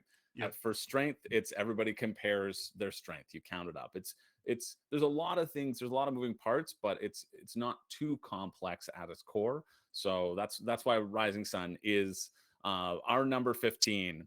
But I wanted to put it, lower, right? Because I didn't want to let my own personal like bias make it scoot up a little bit more. Yeah. But Totally but I, fair. so it exists here as sort of my shout out. But Yeah. yeah, Fantastic that's why I choice. can break the rules. Oh, totally. Yeah, I love the choice. I'm a big Eric Lang fan as well, Chris, and for I love how you compared. It was your evolution from Catan to Rising Sun. I can totally Hmm. see that line, right? You start with Catan, very interactive game. There is Yeah, negotiation, very and that's where you start, and you end up with Rising Sun, which is a much heavier game, but at its core, it's still about that interaction with the other players. So fantastic choice by a fantastic designer. yeah, Cool. Why don't we go on to our number 14? This is my contribution to the list. yeah. And we're talking about great designers. Folks, you knew I was going to have this on here. Samurai from my favorite designer, Reiner Knizia. This is a masterpiece of a game. This is also got a little area control to it. It's more abstract, but the theme is, you are in old school feudal Japan and trying to take over the different areas on the map here. This is from my run through with my wife Michelle on my Twitch channel. We live stream this. It scales from a 2 to 4 player game. I think it really does it well too, where you just basically expand the map for more players and you get more pieces. But what you're doing, you're fighting over control over 3 different things. You have religion, military, and I think it's farming. And you're Mm. just it's tile placement. You have behind your screen, you've randomly chosen 5 tiles from your little supply. Every player has the same tiles, but they come out at different points of the game depending on what you draw. And you're going to take those tiles and place them down on the map. And as you surround the pieces, you look at it, and whoever has more control, the higher total number, will win that piece. And you put that behind your screen, so you don't really know who's got what, but you sort of have an idea. And as the game progresses, you go until one of the 3 pieces is all gone, and then you reveal your screen. Like whoever has the most of the 2 of the 3 items wins the game. It is so streamlined, and yet the strategy behind it is so brilliant, Chris. I just taught you the game in 2 minutes, and yet this Yeah. game has so much replayability, just like all the classics from Reiner Knizia. I'm always hyped about his games because he gives you like 2 or 3 pages of rule book or rules, and you're ready to play, and the strategy and the depth comes through the gameplay. I don't have to sit there for 45 minutes reading a rule book. I don't have to go to BGG. I don't have to watch YouTube videos. I can get the game from the rule book and then get it to the table. And boy, oh boy, this is my all-time favorite. As you can see in the video, even the bear puppet enjoys the game Samurai. So that's the silliness that we get on our channel, folks.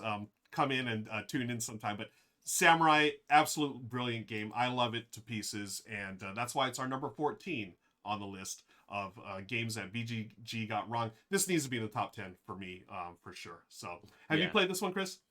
I have, yeah. A friend of mine has Samurai, so I've played it at his house. I remember really enjoying it. I think Reiner Knizia is just such a fantastic designer. I just finished. I did an interview with him just recently, actually yesterday. What? Uh, No. yeah, for it's going to be over on World Series of Board Gaming's YouTube channel, I believe. Oh man. And it was awesome talking to him, and like just talking to him, I was like, man, this guy is so brilliant. He's got 50 drawers, and he's got a game in each drawer, and he's like, okay, and then in the pandemic I got 50 more drawers, so he's got like 100 games on the go that he's constantly working on. He's Oh made my over like gosh. 700 games. It's just it was so fantastic talking Amazing. to him. I'm excited to edit it and put it out, but yeah, Oh, his games definitely deserve to be on the list because yeah. such a prolific one of maybe one of the most prolific designers in our space. Agreed. If Yeah. you know what I mean, like he's Yep. just had such a huge impact Yep. and so many cool games. Yeah, Agreed. so great Agreed. choice. Yeah. I had to put at least one of his games on here, and I went with my personal favorite Samurai. But case can be made for Tigris Euphrates, Raw and Yeah. Modern Art. So many. We're not going to go there. We're just going to stick with the one. Number 14, Samurai. Let's see what Richard's got for us for number 13, friends. Here we go. Let's All see right, what he Richard, got. take it away. Hey, everybody. Hey, Ruel. Hey, Chris. How are you doing? I can't wait to see this episode because it's actually pretty late right now. My wife and I just got home a little while ago and I realized I got to get these videos filmed because when you're live streaming tomorrow, Jen and I are going to be knee deep in trying to rebuild our lives after having taken almost 2 months off for an epic RV road tour of the Southwest of the United States. We had a great time, and I think this is a great topic. I cannot wait to see what you two have come up with. But number 14, number 15, I'm sure those were lovely, but even better, even more deserving is number 13 on the list, A Feast for Odin. And I have to admit, when I first heard this is the topic we're going to do, and made sense to me, is a really good one. I have strong feelings about everything on this list, but my first thought, literally the first game that popped in my head was, well, of course, Agricola. It used to be number 1 on Board Game Geek. It'd been in the top 10 forever, and now I think it's below 50, which is crazy. But the more I thought about it, while Agricola, that ode to medieval era subsistence farming is my personal favorite of all of Uwe's designs, I do think Feast for Odin is probably the best. And it is the epitome of what the man has done, bringing in Euro-style goods harvesting and conversion into points via all kinds of interesting and wonderful worker placement mechanisms. The worker placement in this game is fantastic. You have a big bunch of Vikings, and do you send out big groups of them to the big actions, or you try to save them and do a lot more variety with the smaller actions? But what really makes this game hum, what really makes it special, is the polyomino tile laying, which is absolutely fantastic too. Now, for me, honestly, Feast for Odin needs the Norwegian expansion to really sing and take care of my problems I had with some of the randomness with card draws and stuff like that. But even without Norwegians, this game deserves, I demand it make its way into the BGG top 10. I think it's somewhere in the 20s right now, which isn't bad, but it's a crime. This game is absolutely amazing. Number 13 on the list, A Feast for Odin. Okay. Wow. Nice. Oh, Good choice. Yeah. Good. Great choice. I don't know why this still says Samurai on there, but yeah, number 13, Feast for Odin. I'm going to tell you this, Chris. I have a confession. This is confession time here on the R&R&R show. I might have the same confession for you, Ruel. I have not played Feast for Odin. Me neither. Oh my god! I know one of my closest friends has it too, and I just haven't gotten it to the table. Yeah, I have friends in my game group rave about this game, and I've gotten close to playing it twice. I've been at game night a couple of years ago. It was there. I just missed out on the opportunity to play it, but just watching videos and other people play it either on Twitch or YouTube. I mean, I know this is my jam. I love Uwe Rosenberg games, and this is the big beast, and this one should, from all I've seen, it should be up high up on the list. So I have no qualms with this being on one of the games that BGG got wrong. Yeah. With Richard saying his first gut was Agricola, that was on my short list as well. Yeah. Agricola, I almost put on, and then I was like, you know what? Maybe it would be harder to argue. Maybe it's had its time in the sun so much, so like maybe it could drop below. But I've heard great things about Feast for Odin. Great choice. Okay, cool. So we've got homework, Chris. We need to play Feast for Odin. We got homework. Yeah. Okay, let's move on to our number 12. Back to you, Chris. All right. Well, my number 12 comes from one of the most prolific designers out there. Somebody who I think deserves to be reflected into the top 10. And of course, that is Reiner Knizia. And we are going to talk about it. We're talking about Raw. Nice.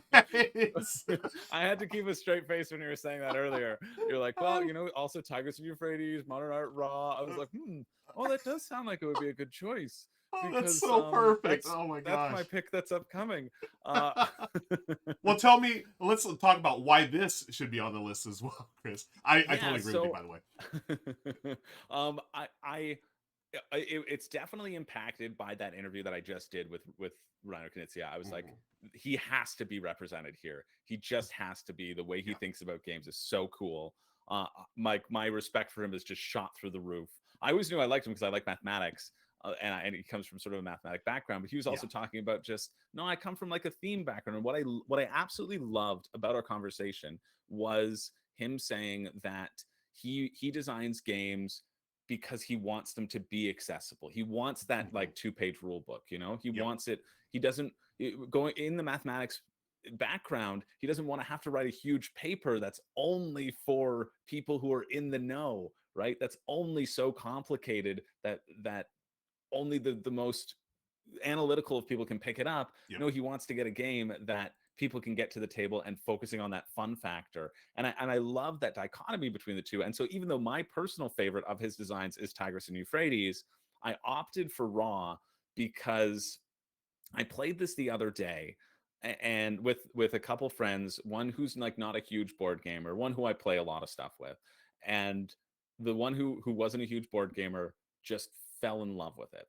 Absolutely fell in love with it. Nice. He had so much fun, and like we all had a great time. It was an awesome time. It was an awesome game. There's something so beautiful about the tension of this auction mechanic where you're trying to get tiles that are in the center and you're bidding your own sundials. Yes. And you want to hold on to your sundials so you can bid them at a later date, but then the timer might run out and auctions might be triggered too much, and you have to make a choice of, do I push this in now or don't I? And then my friend caught on to that I was trying to wait for a big windfall, and so he just started declaring an auction every time, and I was like, stop doing that. He's like, I'm auctioning it, don't you want? And I was like, just let the pool build up. He's like, I'm not going to let the pool build up. I'm going to get like three tiles. That's fine, I'll take the 3 tiles. And then we're almost near the end of like the raw, whenever a raw tile is drawn, the little, you know, the tracker moves on, and if too many raw tiles are drawn, the epoch ends and it's just done. And so like I wanted to extend it and push my luck, and he's like, no, raw. And I was like, I don't want to. It's like, I need that. I want more. And so I was like, you've caught on to the strategy, and I am very annoyed by this. But the fact that like it provides such an incredible depth of play, so accessible. It's just a fantastic design that I hadn't played, that I'd never played because it was out of print, and now it's finally come back in print.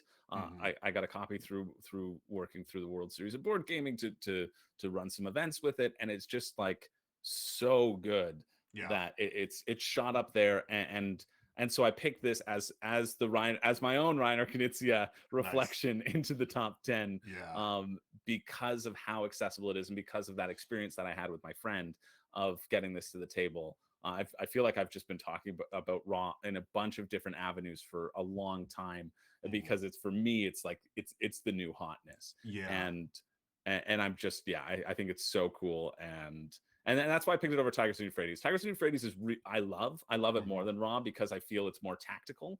But again, I have the tactical aspect with Rising Sun, and so I didn't want to have like 2 tactical games through my selections. Right. I wanted to kind of capture the broader sphere, and so that's why I also opted for Raw as well. Yeah, I mean, there's obviously, I was just talking about, Samurai. This easily could have made my list, and actually it did make my list. You know, we come up with more than 5 games each, folks. We put together a big long list, and this was just outside of it, for all the reasons you mentioned. It's a game that it's intuitive, right? Like your friend, after the first time playing it, he figured it out as the game was going along, and I love games like that. And then you really feel like, hey, everyone knows how to play this game. It's not like the experienced player is just crushing everyone. No, you can pick it up, and that's what Knizia's games do. That a lot. There's a lot of games like that where it's through the gameplay, through strategies emerge, and you realize, oh, I should probably do this,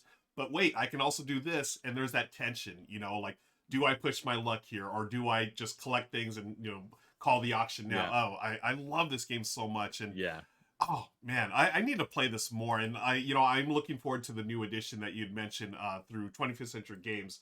It's gorgeous. It is beautiful. Oh but and great, they had a deluxe and they had a retail. The retail is a great price too. Oh really? Oh, okay. I totally forgot about that.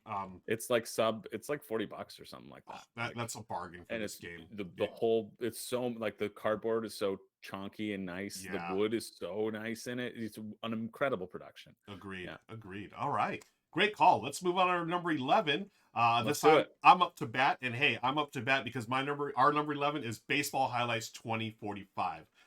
One of my all-time favorite deck building games, Chris. I mean, I'm a baseball fan. I'm a deck building fan. You give me the best of both worlds. I'm going to show my solo video here that I did on my channel. Cool. Oh man, this is such a great game. This is Mike Fitzgerald. He's done a lot of games. He's done the Mystery Rummy series. He's done this, a bunch of other games. He's a well-known designer. But to me, this is his, his greatest game of all time. What you're doing is you're managing a baseball team. You're playing mini games of baseball, and what that means is each game you're going to draw 6 cards out of your deck, and that's going to represent an entire baseball game.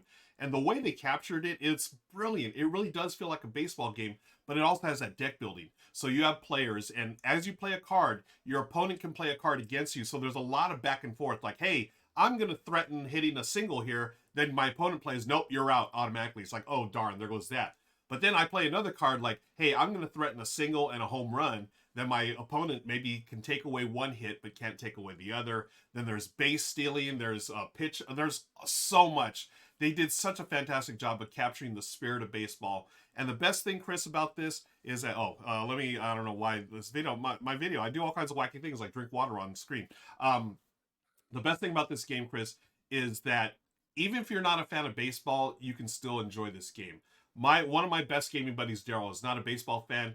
He loves this game just as much as I do. It's a one-on-one game of battle wits, and there's a lot of metagaming as well that can happen. I love that you can tailor your team a specific way. So this is the future of baseball. You have humans like us, robots, which are pure robots, and then cyborgs, which are humans with like a mechanical arm or leg or whatever. They all have different strengths and weaknesses on the baseball field, and you can tailor your team by that towards whatever you want. After each mini game, you have a draft where you're going to get cards into your deck by purchasing them, and then you trash cards, and that's called sending them down to the minors, so they go off your team. Oh man, people know how much I love this game. It is brilliant. If I had to pick one deck builder, this may be it, folks. It is so good. I absolutely love it. That's why it's our number 11, Baseball Highlights 2045. Wow, good shout out. I mean, I've never played it. Honestly, I don't even know if I've heard of it until Oh, now. okay, yeah. It's sort of I mean, I think it sort of had its heyday a couple of years ago, and it's sort of flown off people's radars. But Chris, I would highly recommend. I would totally play this. Are you a baseball fan? First of all, I'm not an anti-fan. Okay. But I wouldn't say like I'm a huge. I've been to a few games. I enjoy watching some games. Yeah. I think you would enjoy this, mainly because the strategy of like what cards do you want to bring in now versus what cards do you want to play later. A lot of strategy to it, and it's again a really if you know deck building, you know how to play this game. But it's got enough different things going on, and actually the gameplay itself, it's so sharp, so smart. Cool. I could talk about this forever on this show. I could also talk about the Dodgers, go Dodgers, but we're not going to do that. We're going to move on to Richard, who's got our number 10 game. All right. Still can't wait to see what you two are coming up with. I'm sure I will have thoughts, but let's move on to number 10 on the list, Troyes, which honestly I can't believe hasn't even made it into the Board Game Geek Top 100. It should be in the top 10. Well, this is a great travesty. And why? Well, first of all, let me say thanks to Man vs. Meeple and Jeremy Salinas. I just decided to bust out my video of Troyes. Is so old and so janky. I just couldn't even look at it. And I was thinking about, remember when Jeremy was the cutting edge, the highest quality videos out there, the Dragon Strike component reviews. I figured this would be a nice way to show it without all of my old shaky cam with an iPhone 4. Anyway, though, enough about that. Why does this game deserve to be in the top 10? What makes it special? Well, it was so far ahead of the curve in interaction and interplay between players in a Euro-style system. At its heart, this is about the French city of Troyes, which needs to be rebuilt after all kinds of hardships, but the hardships keep hitting us throughout the game. And that's one of the glues that holds us all together. Our main source of points could be from helping stop the spread of plague or push back invaders or whatnot. And every round, there's going to be one player who steps up to the plate, and it's their responsibility to solve the problem. And if they don't, then everybody else jumps on board, and the interaction there is fun. But really, the core of the interaction comes from the dice. Everybody has their own meeples that they've spread to the 3 different districts of the city. And that determines at the beginning of a round what kind of dice you are going to have available to you. You grab your dice, you roll them up, and you think, oh, I'll get to use these dice. No, those dice don't belong to you. Those are the citizens of this town. Yes, they can work for you. They like you. They'll even work for free for you, but they'll work for anybody. And the drafting of this game comes from the fact that on your turn, you might see my little group of 3 reds, and you think, oh, those are perfect. You pay me because I got this work group together, but then you pay me so that they will work for you instead, and suddenly you're using my dice. A lot of people think that the game is, kind of cutthroat in that regard, but it's never really felt that way to me. I don't think of these as my dice. I think of these as just the people that live in the city. And yeah, they'll work for me without me having to spend money, but they'll work for anybody. And I look around all the dice on the board as belonging to me. Some are free, some cost money to use. And the core gameplay is so much variety because every time you play, you're going to have 9 different buildings that will get slowly revealed over the course of the game that give you access to all kinds of really cool, interesting powers depending on how you personally are going to deploy your workers and deploy your dice to try to help Troyes get back on its feet.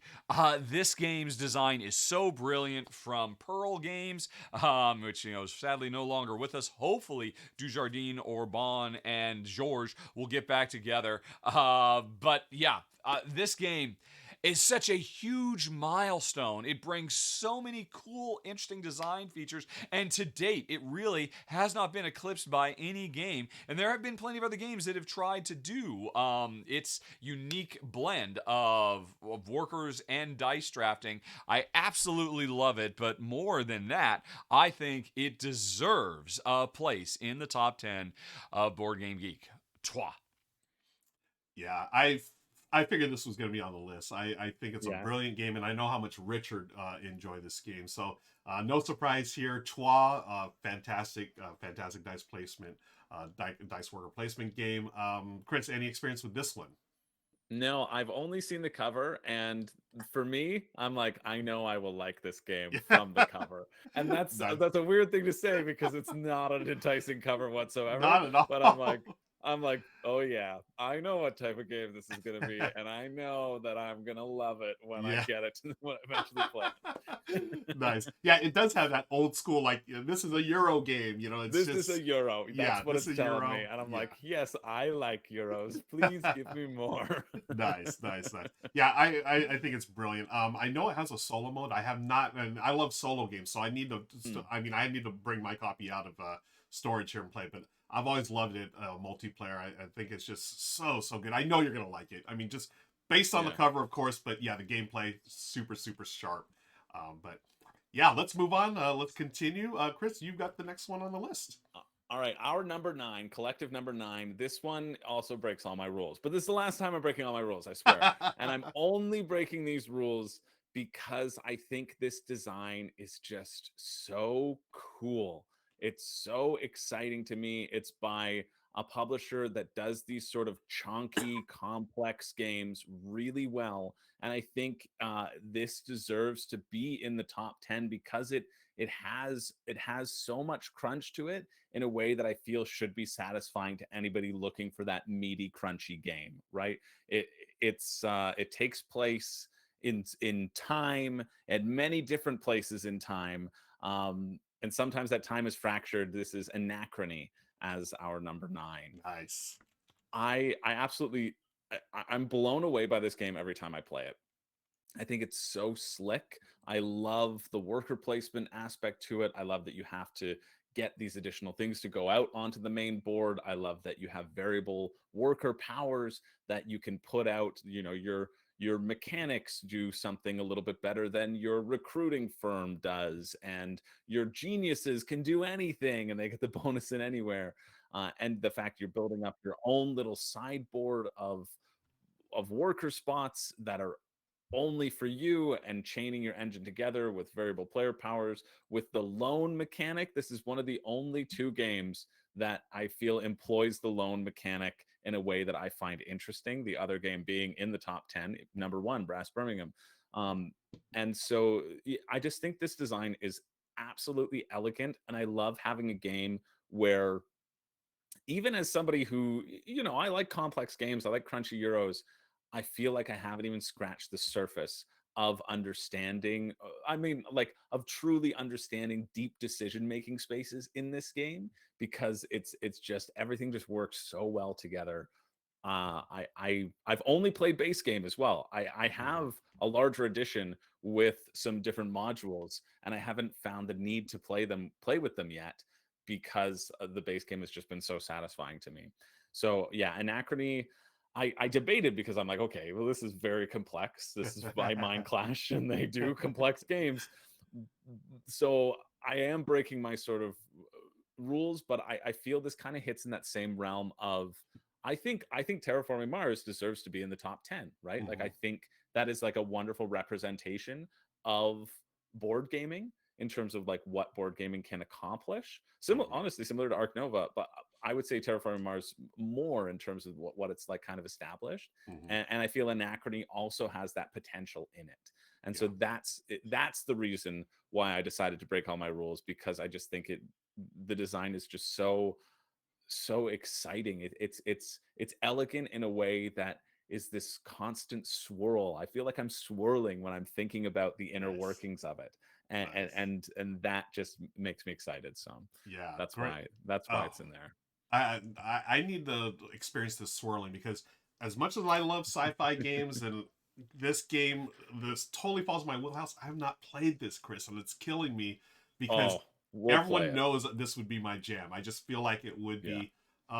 So yeah, it's on the list for a reason, and I yeah. can't wait to give it a shot. This looks fantastic. Um, swirling. I'm all about the swirling games, so we're gonna All give about that that shot. swirl. It is all about that swirl. Let's move on to our number 8. Great choice, Chris. This one is my contribution to the list. Our number 8. You just talked about Terraforming Mars, and Mhm. I always had Terraforming Mars in my personal top 10 until recently. This changed my mind completely on Terraforming Mars. It's Terraforming Mars Ares Expedition. This one needs to Cool. be in the top 10 because it is the better version of Terraforming Mars, and I say that with a lot of love for the original Terraforming Mars. One of my I played that game a ton, but Ares Expedition does everything that Terraforming Mars does, but better and quicker, and it adds a race for the galaxy element to it as far as action selection. I Right. mean, I love it so much. Let me get Richard. I believe he has a run through here. Let's show the people some action shots here of the game being played.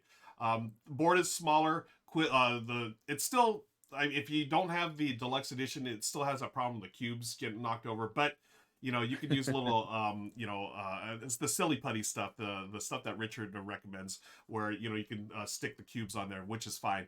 But oh my gosh, I love what they did with this game. It's quicker. It still has everything you love about Terraform Mars. It does take away some of the tile laying aspect to it, but overall it's pretty much the same game. But you're gonna, instead of playing 2-3 hours, you're gonna play in 45 minutes to an hour, uh, no matter what player count. There's another one that I have that I've been dying to try it solo. Again, big solo game fan here, and this one has a solo mode that's really easy to set up. But even just for me, okay, I love the gameplay of Terraform Mars, but the artwork of the original Terraform Mars, I'm not the biggest fan. And they actually updated it here, and it's great. I really enjoyed the choices they made here. It doesn't have those random like stock photos, but overall, I mean, the game, if you know Terraforming Mars, it's an engine building game, card driven. You still have the big old stack of cards here, like the original, but again, everything's been streamlined down to I think, a more accessible package, and that's why it's our number 8, Terraforming Mars Ares Expedition.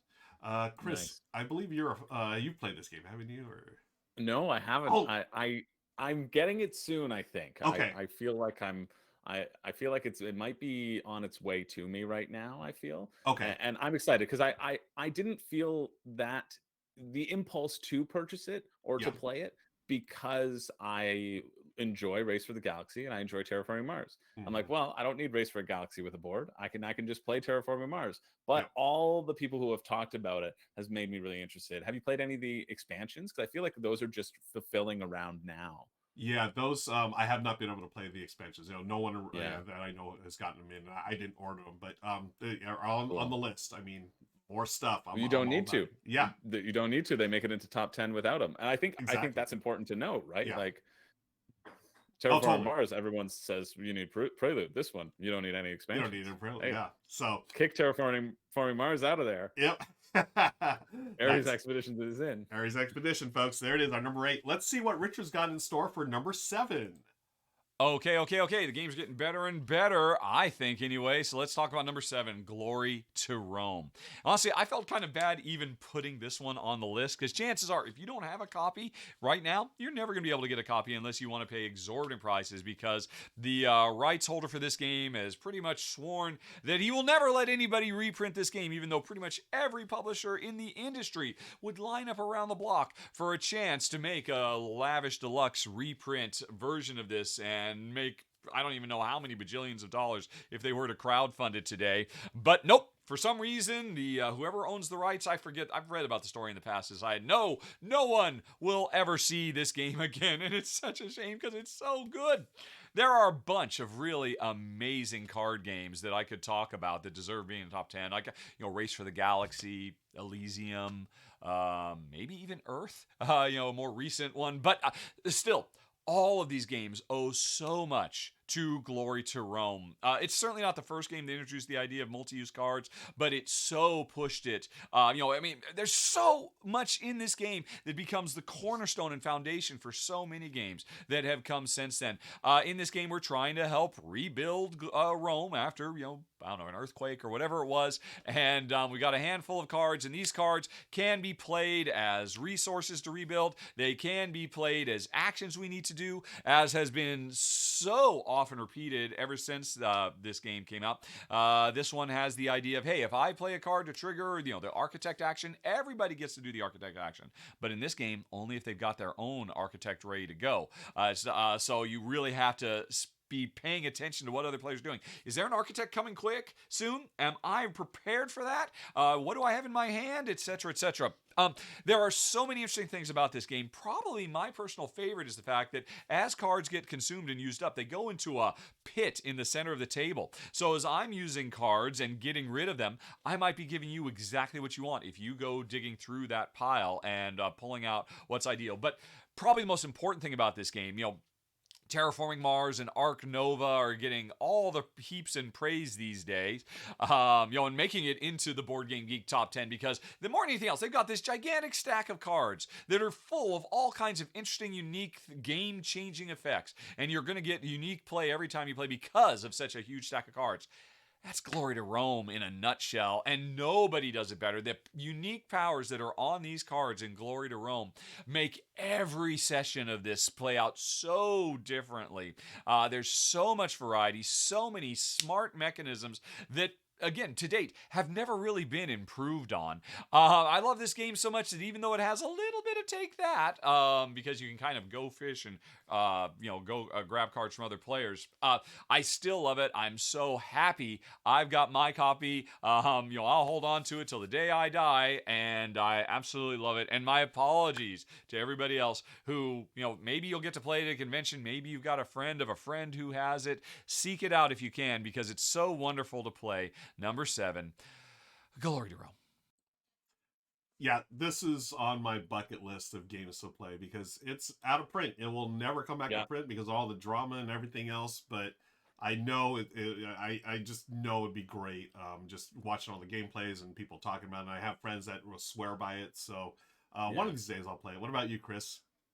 I know someone who has it. Oh.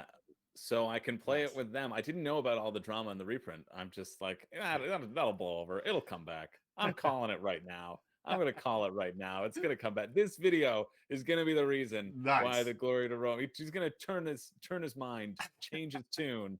It's going to happen. Yeah, well, hopefully one of these days. We'll see. But there's ways to, it's on the secondary market for only a couple $100, folks, US. So yeah, it's out there. Very reasonable for a small box card game. Yeah, that you should absolutely go out and spend $500 to get it. All right. Chris, why don't we talk about a game that we can get? Hopefully, you have one that's a little more easy to track down the market. What do you got for number 6? Well, number 6 is probably one of the most easy to track down, most easy on my list. It's very accessible. This is my go-to parents game. This is what I would recommend anyone get for their parents. And I think this game has blown up the industry, and it is so surprising to me that I don't even know what it's on, what number it is. So I'll tell you what it is, and then we can find out together what Okay. it is on Board Game Geek. It's Azul. Oh wow. Azul, Yeah. Azul, I think absolutely deserves a spot in the Board Game Geek top 10 in terms of the accessibility factor. What's it at? 70?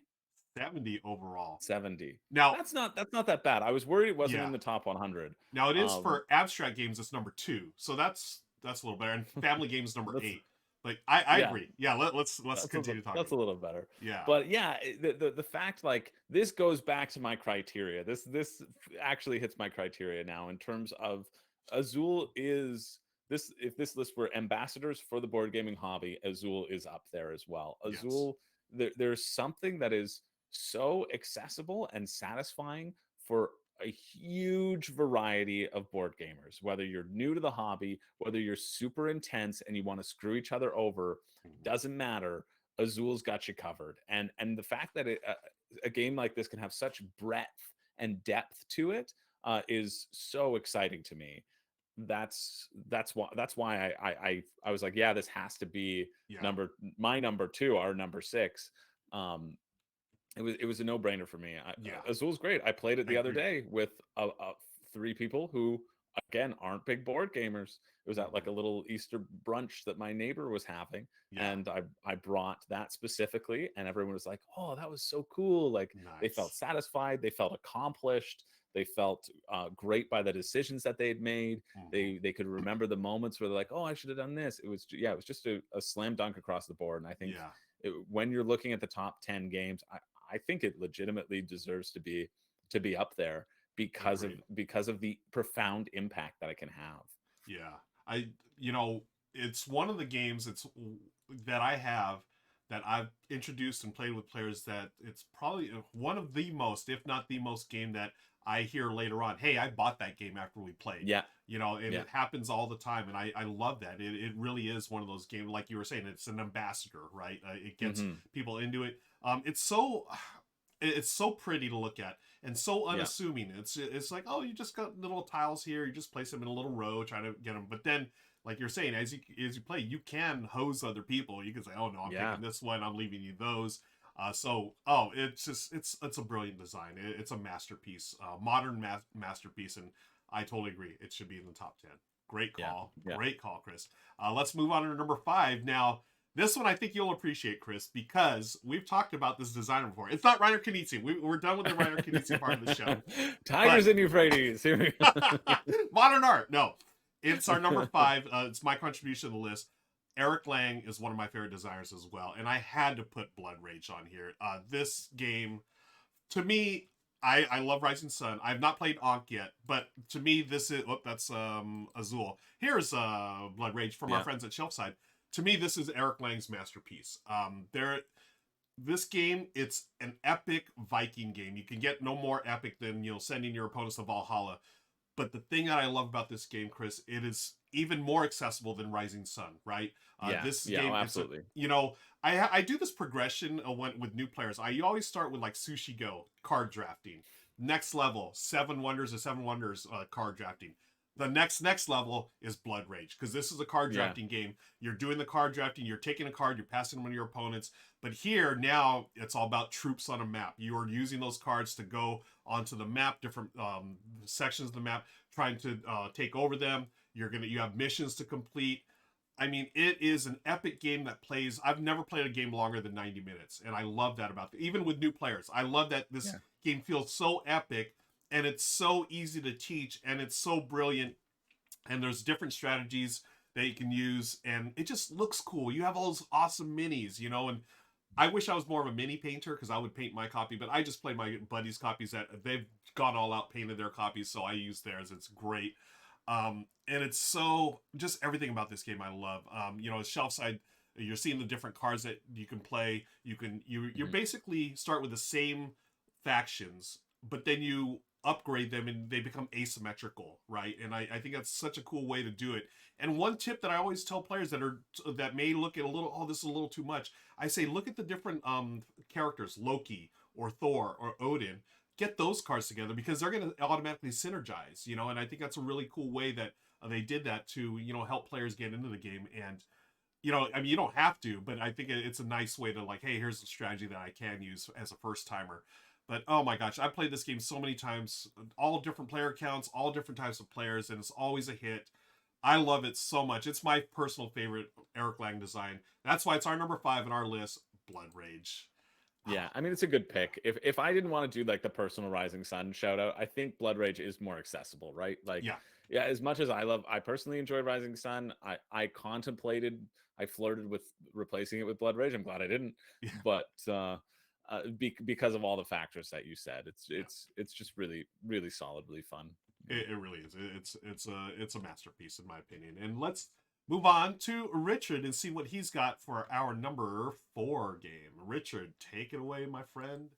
Okay, the games keep getting better and more deserving, I think. Again, I gotta see what you guys come up with, but I don't think anybody can argue against number 4 on the list.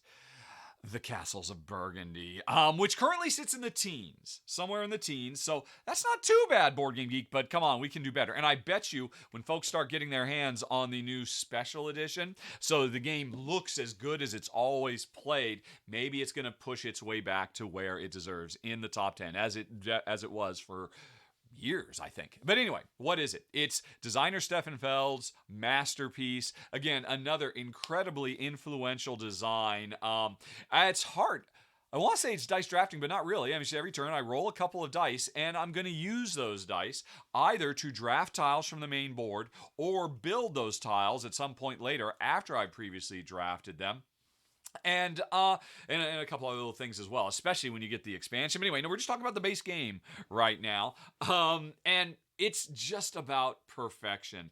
You know, really solidified the idea of a tile layer where all these tiles are capable of such wildly different functions and so many different race elements, trying to be the first to get all of a certain type of tile or just, you know, fill in different regions of your board. So much variety. Every time you play, you've got a different region, which is really going to push you towards different elements. And yeah, it's tile laying to the max. It's just, is there anybody out there who hasn't played this game and thought, wow, this is so silky smooth. This is just, just perfection. I can't think of a better term for it. It's insane to me that it has somehow fallen out of the top 10, and I'm absolutely positive that, given time when this new Super Deluxe Edition comes out, it probably will work its way back in, and I'll be very, very happy about that. But in the meantime, number 4 has to be Stefan Feld's greatest, and in my personal top 10 of all time, The Castles of Burgundy. Yeah, that's no surprise there. I know how much Richard loves Stefan Feld, loves Castle Burgundy. Fun fact, this was on my list as well. I think this it needs to be in the top 10. It is a masterpiece. It was guaranteed not on my list because I think it is perfect where it is in that 20 to 11. Wow, 20 to 11. No, Chris. I think it should fall just short. Poured a little salt on here. I love it. No, I think it's great. I think it is great, right? Like, yeah. It's an awesome game, awesome design. Yeah, it's so good, and I've been playing a lot of it actually lately on Board Game Arena, which you can play for free, folks. I play a lot of it there because place to play it. Yeah, I love that. It's so easy to get a game there, and I actually backed the Super Deluxe Fancy version. Did you? Yeah, because I love the game so much, and I wanted to play it more on Board Game Arena because it's been a while since I played. So I was like, I want to, before I get the actual physical game, I want to make sure I still remember it, and it's still as good as I remember it. So yeah, good stuff. Great call. Cool. And we're getting to the top of the list here, Chris. What you got for us, my friend? We're at number 3 already. Yes. This is my personal number 1. This is our number 3, and I am really thrilled about this pick. This was my number 1, no question. As soon as we figured out the topic of the list, I was like, boom, we got Wingspan, and then I have to figure everything else out. It's Wingspan number 3. Yes. Wingspan, again, it's Wingspan sitting around, I don't know, 31 or 25, something like that. But I think Wingspan has been so instrumental to the hobby, and it's one of those games that I think hardcore gamers, quote unquote, get like fatigue over, because non-hardcore gamers love it so much that they will always want to play it. Like my girlfriend always wants to play Wingspan, Nice. and I'm like, oh, well, can we play anything else right now? She's like, no, Wingspan, because she loves it. But and then every time I play it, I go, oh yeah, this design is so slick. It's like so it's so accessible, but it also is perfect for a hardcore gamer as well. And I have a review over my channel, Room and Board, of the of Wingspan and all its content, and specifically with the thesis that it is not a gateway game. I do not believe Wingspan is a gateway game, and I think it is pushed forward as a gateway game consistently, and I think that is tough. And so by it existing in the top 10, you know that there's still got a little bit of weight to it. It's still something that you got to figure out, but it's something that people could pick up and get. And so it kind of threads that line of like above a gateway game to me. And there's just where Azul hits with parents, Wingspan does not hit with my parents. Right. They find it confusing, right? Yep. Like it's part of the mechanics in it. But I just think there's nothing that has been more sort of welcoming to a bunch of people, or has pulled more people in, or could pull more people in than Wingspan. And that's why I think it deserves its spot in the top 10. I think it is one of those sort of top 10 contenders that I think has only been pushed down because we favor that complexity, and we favor that of those who are ranking favor that complexity, and they'll rank Wingspan like, oh, I'll put it as 7, I'll put it an 8, right? Yeah. And so all of those kind of push it down, whereas they're like, oh, 10 out of 10, right? But I think Wingspan is, for so many people, like a 10 out of 10. 10s across the board, right? And so yeah, the Wingspan was absolutely needed to be included. That's why it is our number 3. Yeah, great call. And fun fact, this one was on my list as well. It was nice. One of the it has to be, for all the reasons you said, Chris. And it's a brilliant game. And I'm glad you brought up the whole gateway versus non-gateway. This is not a gateway game. I agree. It's a gateway plus.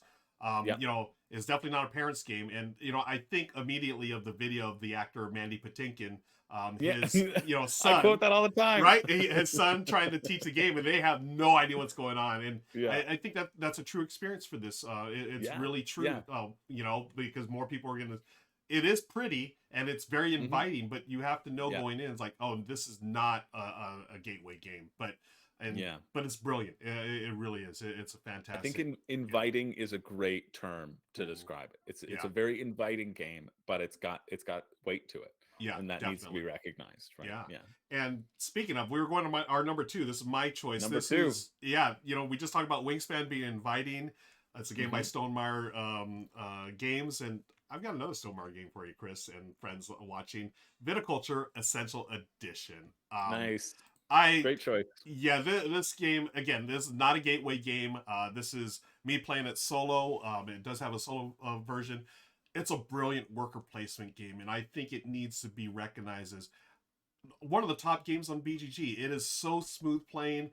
This one was years ago when I first got in the hobby. You know, I had been introduced to worker placement through, like a lot of people, through Stone Age, and I love Stone Age. But this was my next step, and I was like so blown away by like, oh wow, there's way more strategy than I thought, and it was just so smooth and smart, right? And just everything about it was perfect in my opinion. And I just love the theme. I do enjoy the occasional glass of wine, and I would love to own a winery. And you know, everything makes sense. You're sending workers out each season to do all to tend to things, and I think this is such a perfect match of theme and mechanism.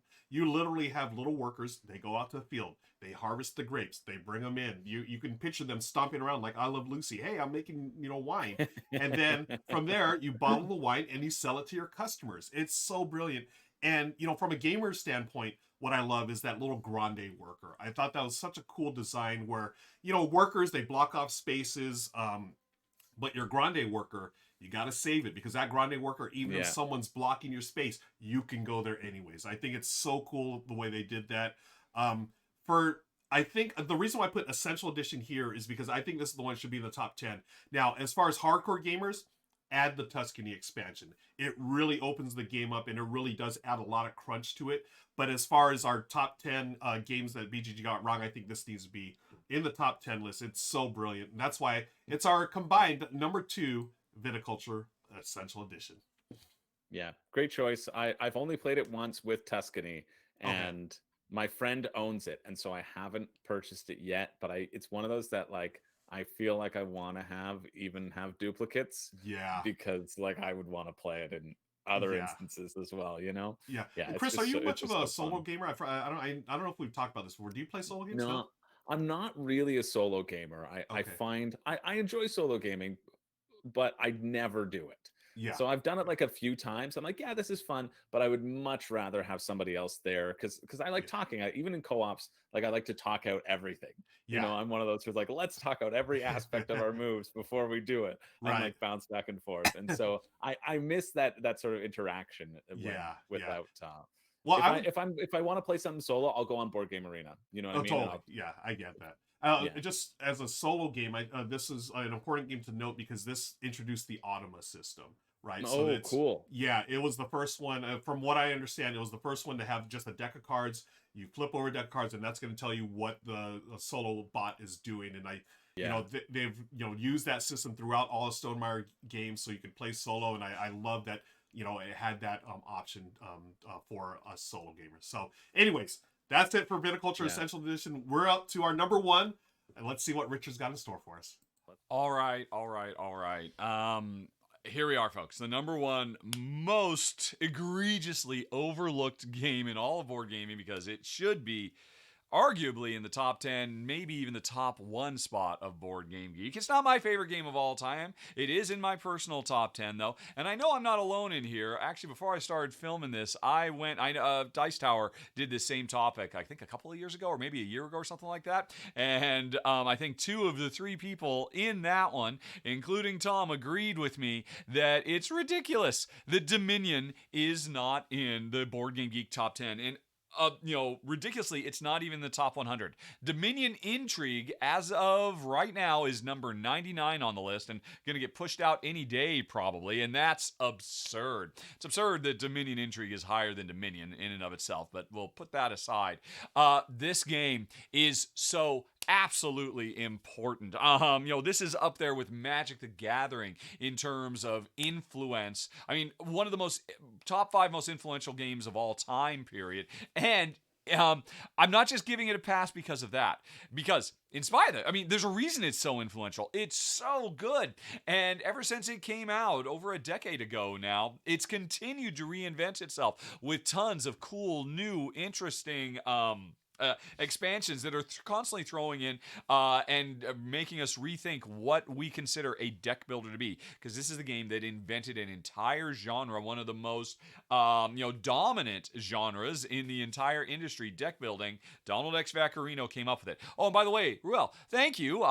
My video of Dominion is practically useless, so I figured I would do a live playthrough that you did with a couple of guys on your channel over there. It's a fun video, folks. Go ahead and watch it. By the way, it has some good digital implementations as well that make it very playable. But for me, it's all about holding those cards in hand and just playing, the perfect ABC loop, which is basically how they sum up the rules. And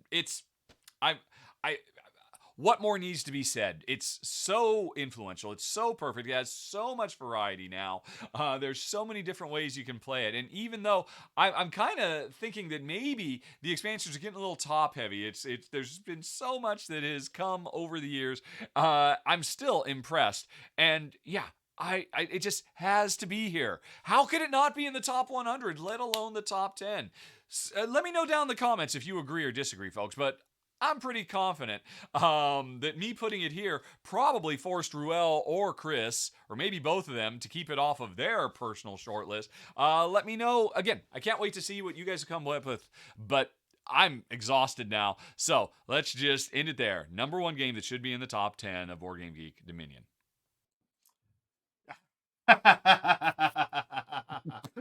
Nice, Chris. I just talked about how much I love Baseball Highlights 2045. I also love Trains, man. The Trains is a great one. How did this get here? Wow. because I heard that Dominion got destroyed by one game. That's weird. So maybe I think he might have been talking about trains. I don't know. I'm not sure. I Yeah. think it might have been trains that he was talking about. We'll just leave this here. I love it. You know, I actually considered putting Dominion on my list as well. It's way too low for the amount of influence it has on an entire genre of games. So Yeah. I'm glad that Richard did put it there. I think Go ahead. Yeah. No. I think in terms of influential games, I think Dominion would be up there for me as well, right? It really pioneered so much. In terms of I don't know, baseball highlights is your favorite deck builder, right? In terms of the evolution of deck builders. Dominion's still pushing trucking along, but there are other great deck builders out there as well that have taken the inspiration. No, I absolutely see the argument for Dominion for sure. Totally. Right. It's cool. It's solid. And the digital implementation is really good. And honestly, I think that's what made me stop playing in real life, because I was like, you know what? I've played it so much digitally that I just love the setup is done for me. Just randomizes it, do it again. Like playing that over and over. I spent good couple months just playing that. It's really solid. It really is. Cool. Awesome. So there you go, folks. Those are our top 15 games that BGG got wrong. Be sure to comment below and let us know what you think were the games that BG got wrong. Chris, anything else before we get going? No, that's pretty much it. That was a fun list. It was really interesting to see and talk about. There's so many great games, right? There's so many cases that can be made for a lot of these games to be in the top 10. Only 10 can remain, and I think we came up with a pretty good list. I think so too. Very good stuff. So there you go, folks. And thanks again for joining us. We'll see you next time. Take care and bye-bye. And hello, folks. Welcome to the post show. Wow, we did it. Well done. We're actually out of time. It's 2 p.m. Pacific. Yeah. So we do have we can talk about why don't we, you got a few more minutes, Chris? Do you mind sticking I got a few more minutes. Okay. Yeah, I got a few more minutes to hang. Why don't we do let's talk about the ones that didn't make the show here. So do you have the other games that you were going to talk about? Catan was on my list. Yes. Catan just got edged out at the very last moment. It was an audible switch. One that I was almost really wanted to put on, and then I didn't know if I could argue it that much, was Princes of Florence. Have you played Princes of Florence? I have not. I know the game, but I have not played it. Yeah, it's in that sort of like I think it's Rio Grande. That's the standard Rio Grande box. It looks like all the other Rio Grande games. It's polyomino. It feels like it was one of the first instances of polyomino. I don't know. Yeah. But there's an auction element to it, where you auction off pieces. Everybody can only get one specific piece, and then you can do only a limited amount of actions on your turn to build things in your garden and inspire your muses to create works about you. You're like a prince and you want people to create art about you. It's the most like pretentious game if you think about it in terms of the theme. Like, yes, carpenter, make me a house in my honor. Sculptor, sculpt me something. Paint me a picture of me. But it's really slick in terms of like auction mechanic. And it's one that I like a lot, but I feel like in terms of BGG got wrong should be higher. I don't know where it's sitting at who's a cutie boy. There's Mookie, folks. Mookie yes, post show. Mookie Cam. That's why you stick around, baby. I haven't played the game, so I'm curious. I definitely want to check it out. Any other games on your list that didn't make the cut here? No, because we kind of talked about a few of them, right? Like Agricola was a potential. Yep. And so I know we usually do like a top 10, and so I just did 8 because I knew my 5 would be in there. Yeah, totally.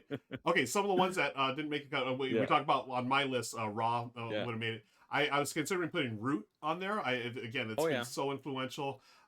Actually, the one I kept off the list because I think it's eventually going to make it is Cascadia. I think that's a brilliant tile laying game. I also you were talking about best games for parents. I was thinking Just One. I think that's one of those games, party games that really hits well. I was considering that one. I also consider Crokinole the greatest dexterity game ever. I think it should be near the top 10. Then we Yeah. talked about the other ones I had: Blood Rage, Castle Burgundy, and so forth. So pretty much, Cool. yeah, everything made the Yeah. list. Um, Good picks. now, Good picks. Good alternate picks for thank you. sure. Let's. Richard's got some as well. So why don't we turn over to Richard and see what Oh, he great. Yeah. had on his the rest of his list. Yeah. All right. I don't know if you guys are doing this, but I figured, what the heck? In for a penny, in for a pound. Let's actually give the folks, at least my personal idealized Board Game Geek top 10 of all time, starting with number 10, code names. Board Game Geek does not, as a whole, give enough love and attention and support and recognition of the lighter side of gaming, party games especially, and that doesn't get any better than Codenames. The perfect game for any level of player, any skill level. A wonderful in parties. It can also be a bit more thoughtful and thinky. People don't realize it's a great two-player game too, played cooperatively. Absolutely fantastic. Totally deserves to be in the top 10 of all time. Codenames. Number 9, A Feast for Odin. I just talked about that. Number 8, The Crew. Either Planet X or whatever the sci-fi one, or the more recent Mission Deep Sea, or regardless of which one you have, such an incredible way to turn trick-taking into a cooperative experience that, again, works surprisingly well with 2, but is so rich and infinitely replayable. They threw so much stuff in this tiny little box of cards. They went above and beyond in every way. And yeah, I think The Crew deserves it at number 8. Number 7, Wingspan. Maybe not the greatest engine builder of all time, but certainly one of the greatest, and such an important game for really evangelizing the hobby by being about something other than what I ended up talking about a lot today. Just standard Euro fare of building things and whatnot. A fresh, this is not the only ornithology themed game out there, but it's so important that it's had such a huge impact. And on top of all of that, its place in the industry and the importance of pushing us forward as an art form, it's an amazing engine builder. 3 simultaneous engines you are trying to juggle and balance at the same time makes Elizabeth Hargrave's Wingspan one of the all-time greats. Then we go on number 6, Troyes, which I mentioned. Number 5, Gloomhaven. This is actually in the top 10 right now. It's actually got 2 spaces because both Gloomhaven and Jaws of the Lion are in the BGG top 10, which drives me nuts. I can't stand that. But regardless, I think Gloomhaven or Jaws of the Lion or Frosthaven, pick your preferred one, deserves to be here as, the epitome of big, sprawling, grandiose dungeon crawl, but not just as an endless wave after wave of bad guys and just rolling dice. There's nothing wrong with that, but this game is so rich and intricate. And again, it pushed the industry forward with its focus on massive mega box full of goodies that will give you hundreds of hours of unique gameplay. Gloomhaven's in my personal top 10. I totally believe it deserves to be there. I'm happy it's there. Comes in at number 5 for me. Number 4, Glory to Rome, which I've already mentioned. Number 3, Castles of Burgundy, I've already mentioned. Number 2, Dominion, which I've already mentioned. And number 1 would be Pandemic. I totally appreciate that Board Game Geek has Pandemic Legacy Season 1. Again, whatever version of Pandemic you like, this game, I think, does so much for the hobby. It has, like some of the other ones I've mentioned, really defined an entire genre, a massive dominating genre. In this case, almost all co-op games that come out these days owe their core structure to Pandemic. And it's such a rich and firm scaffold to build on. It's amazing how much variety we've gotten over the years, but still nothing eclipses Pandemic, which I think deserves the number 1 spot, and it had it for quite a while, and it will be back, mark my word. But anyway, that's it. And again, thanks for putting up the show, guys. I can't wait to see what your lists were like, and I'll see everybody in upcoming R&R&R soon. Bye-bye. Yeah, I figured Pandemic had to be Good there. picks. Yeah, Pandemic is good. I forgot that Codenames was on my list too. Codenames I was contemplating as well. Guess how many party games are in the top 100, Ruel? And Chris, I lost audio. Oh, this is great. I can't hear you. Me? This is fun. Why can't I hear you? Oh no. Well, at least this is the end of the show. I no idea. No.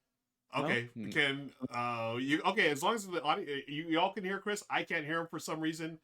Maybe Oh, my headphones died. I don't know. But here's Mookie. Chris, say some final words, and then we're gonna send people out to raid. Go ahead, Fred. yeah. I'll just wait That's until fair. see your mouth stop moving. Yeah. I'll say Codenames was on my list. I think that was a good one. And it's good because our time is almost at the end. So Ruel doesn't need to hear all the lovely things that I'm about to say about him. Maybe he'll hear it in the playback. Ruel is just such a lovely, kind, awesome individual. Don't we all agree? Let's give Ruel some love because he's just such a solid human. We talk about good humans. Ruel's one of the best humans out there. Ruel's in my top 10 of all time BGG people. Let's go. No, yeah. So Codenames was on my list. But anyway, this was a fun list. Thanks, chat. I'm gonna give Ruel the symbol so that he can rate us off to somebody else. Okay, cool. Thumbs up. I believe that means I'm good to go. We're going to raid, folks. Stick around for the raid. You're going to get extra channel points if you stick around for the raid. On behalf of Chris, thank you again, Chris, for joining me today. Thanks to Richard for doing the video. And thanks to Mookie for being a good boy. And here we go for the raid, folks. We're going to raid the Losers. The Losapalooza, they play board games. They're great people. And let me get the raid going here. You got 10 seconds for the raid. Mookie, any final words? No, he's hungry. That's why he's on my lap. He wants to go get a snack. So I'm going to go feed Mookie. Folks, here comes the raid. Thank you again for watching. And we'll see you next time on the R&R&R show. And hopefully it rated. Stick around. Yeah, rated.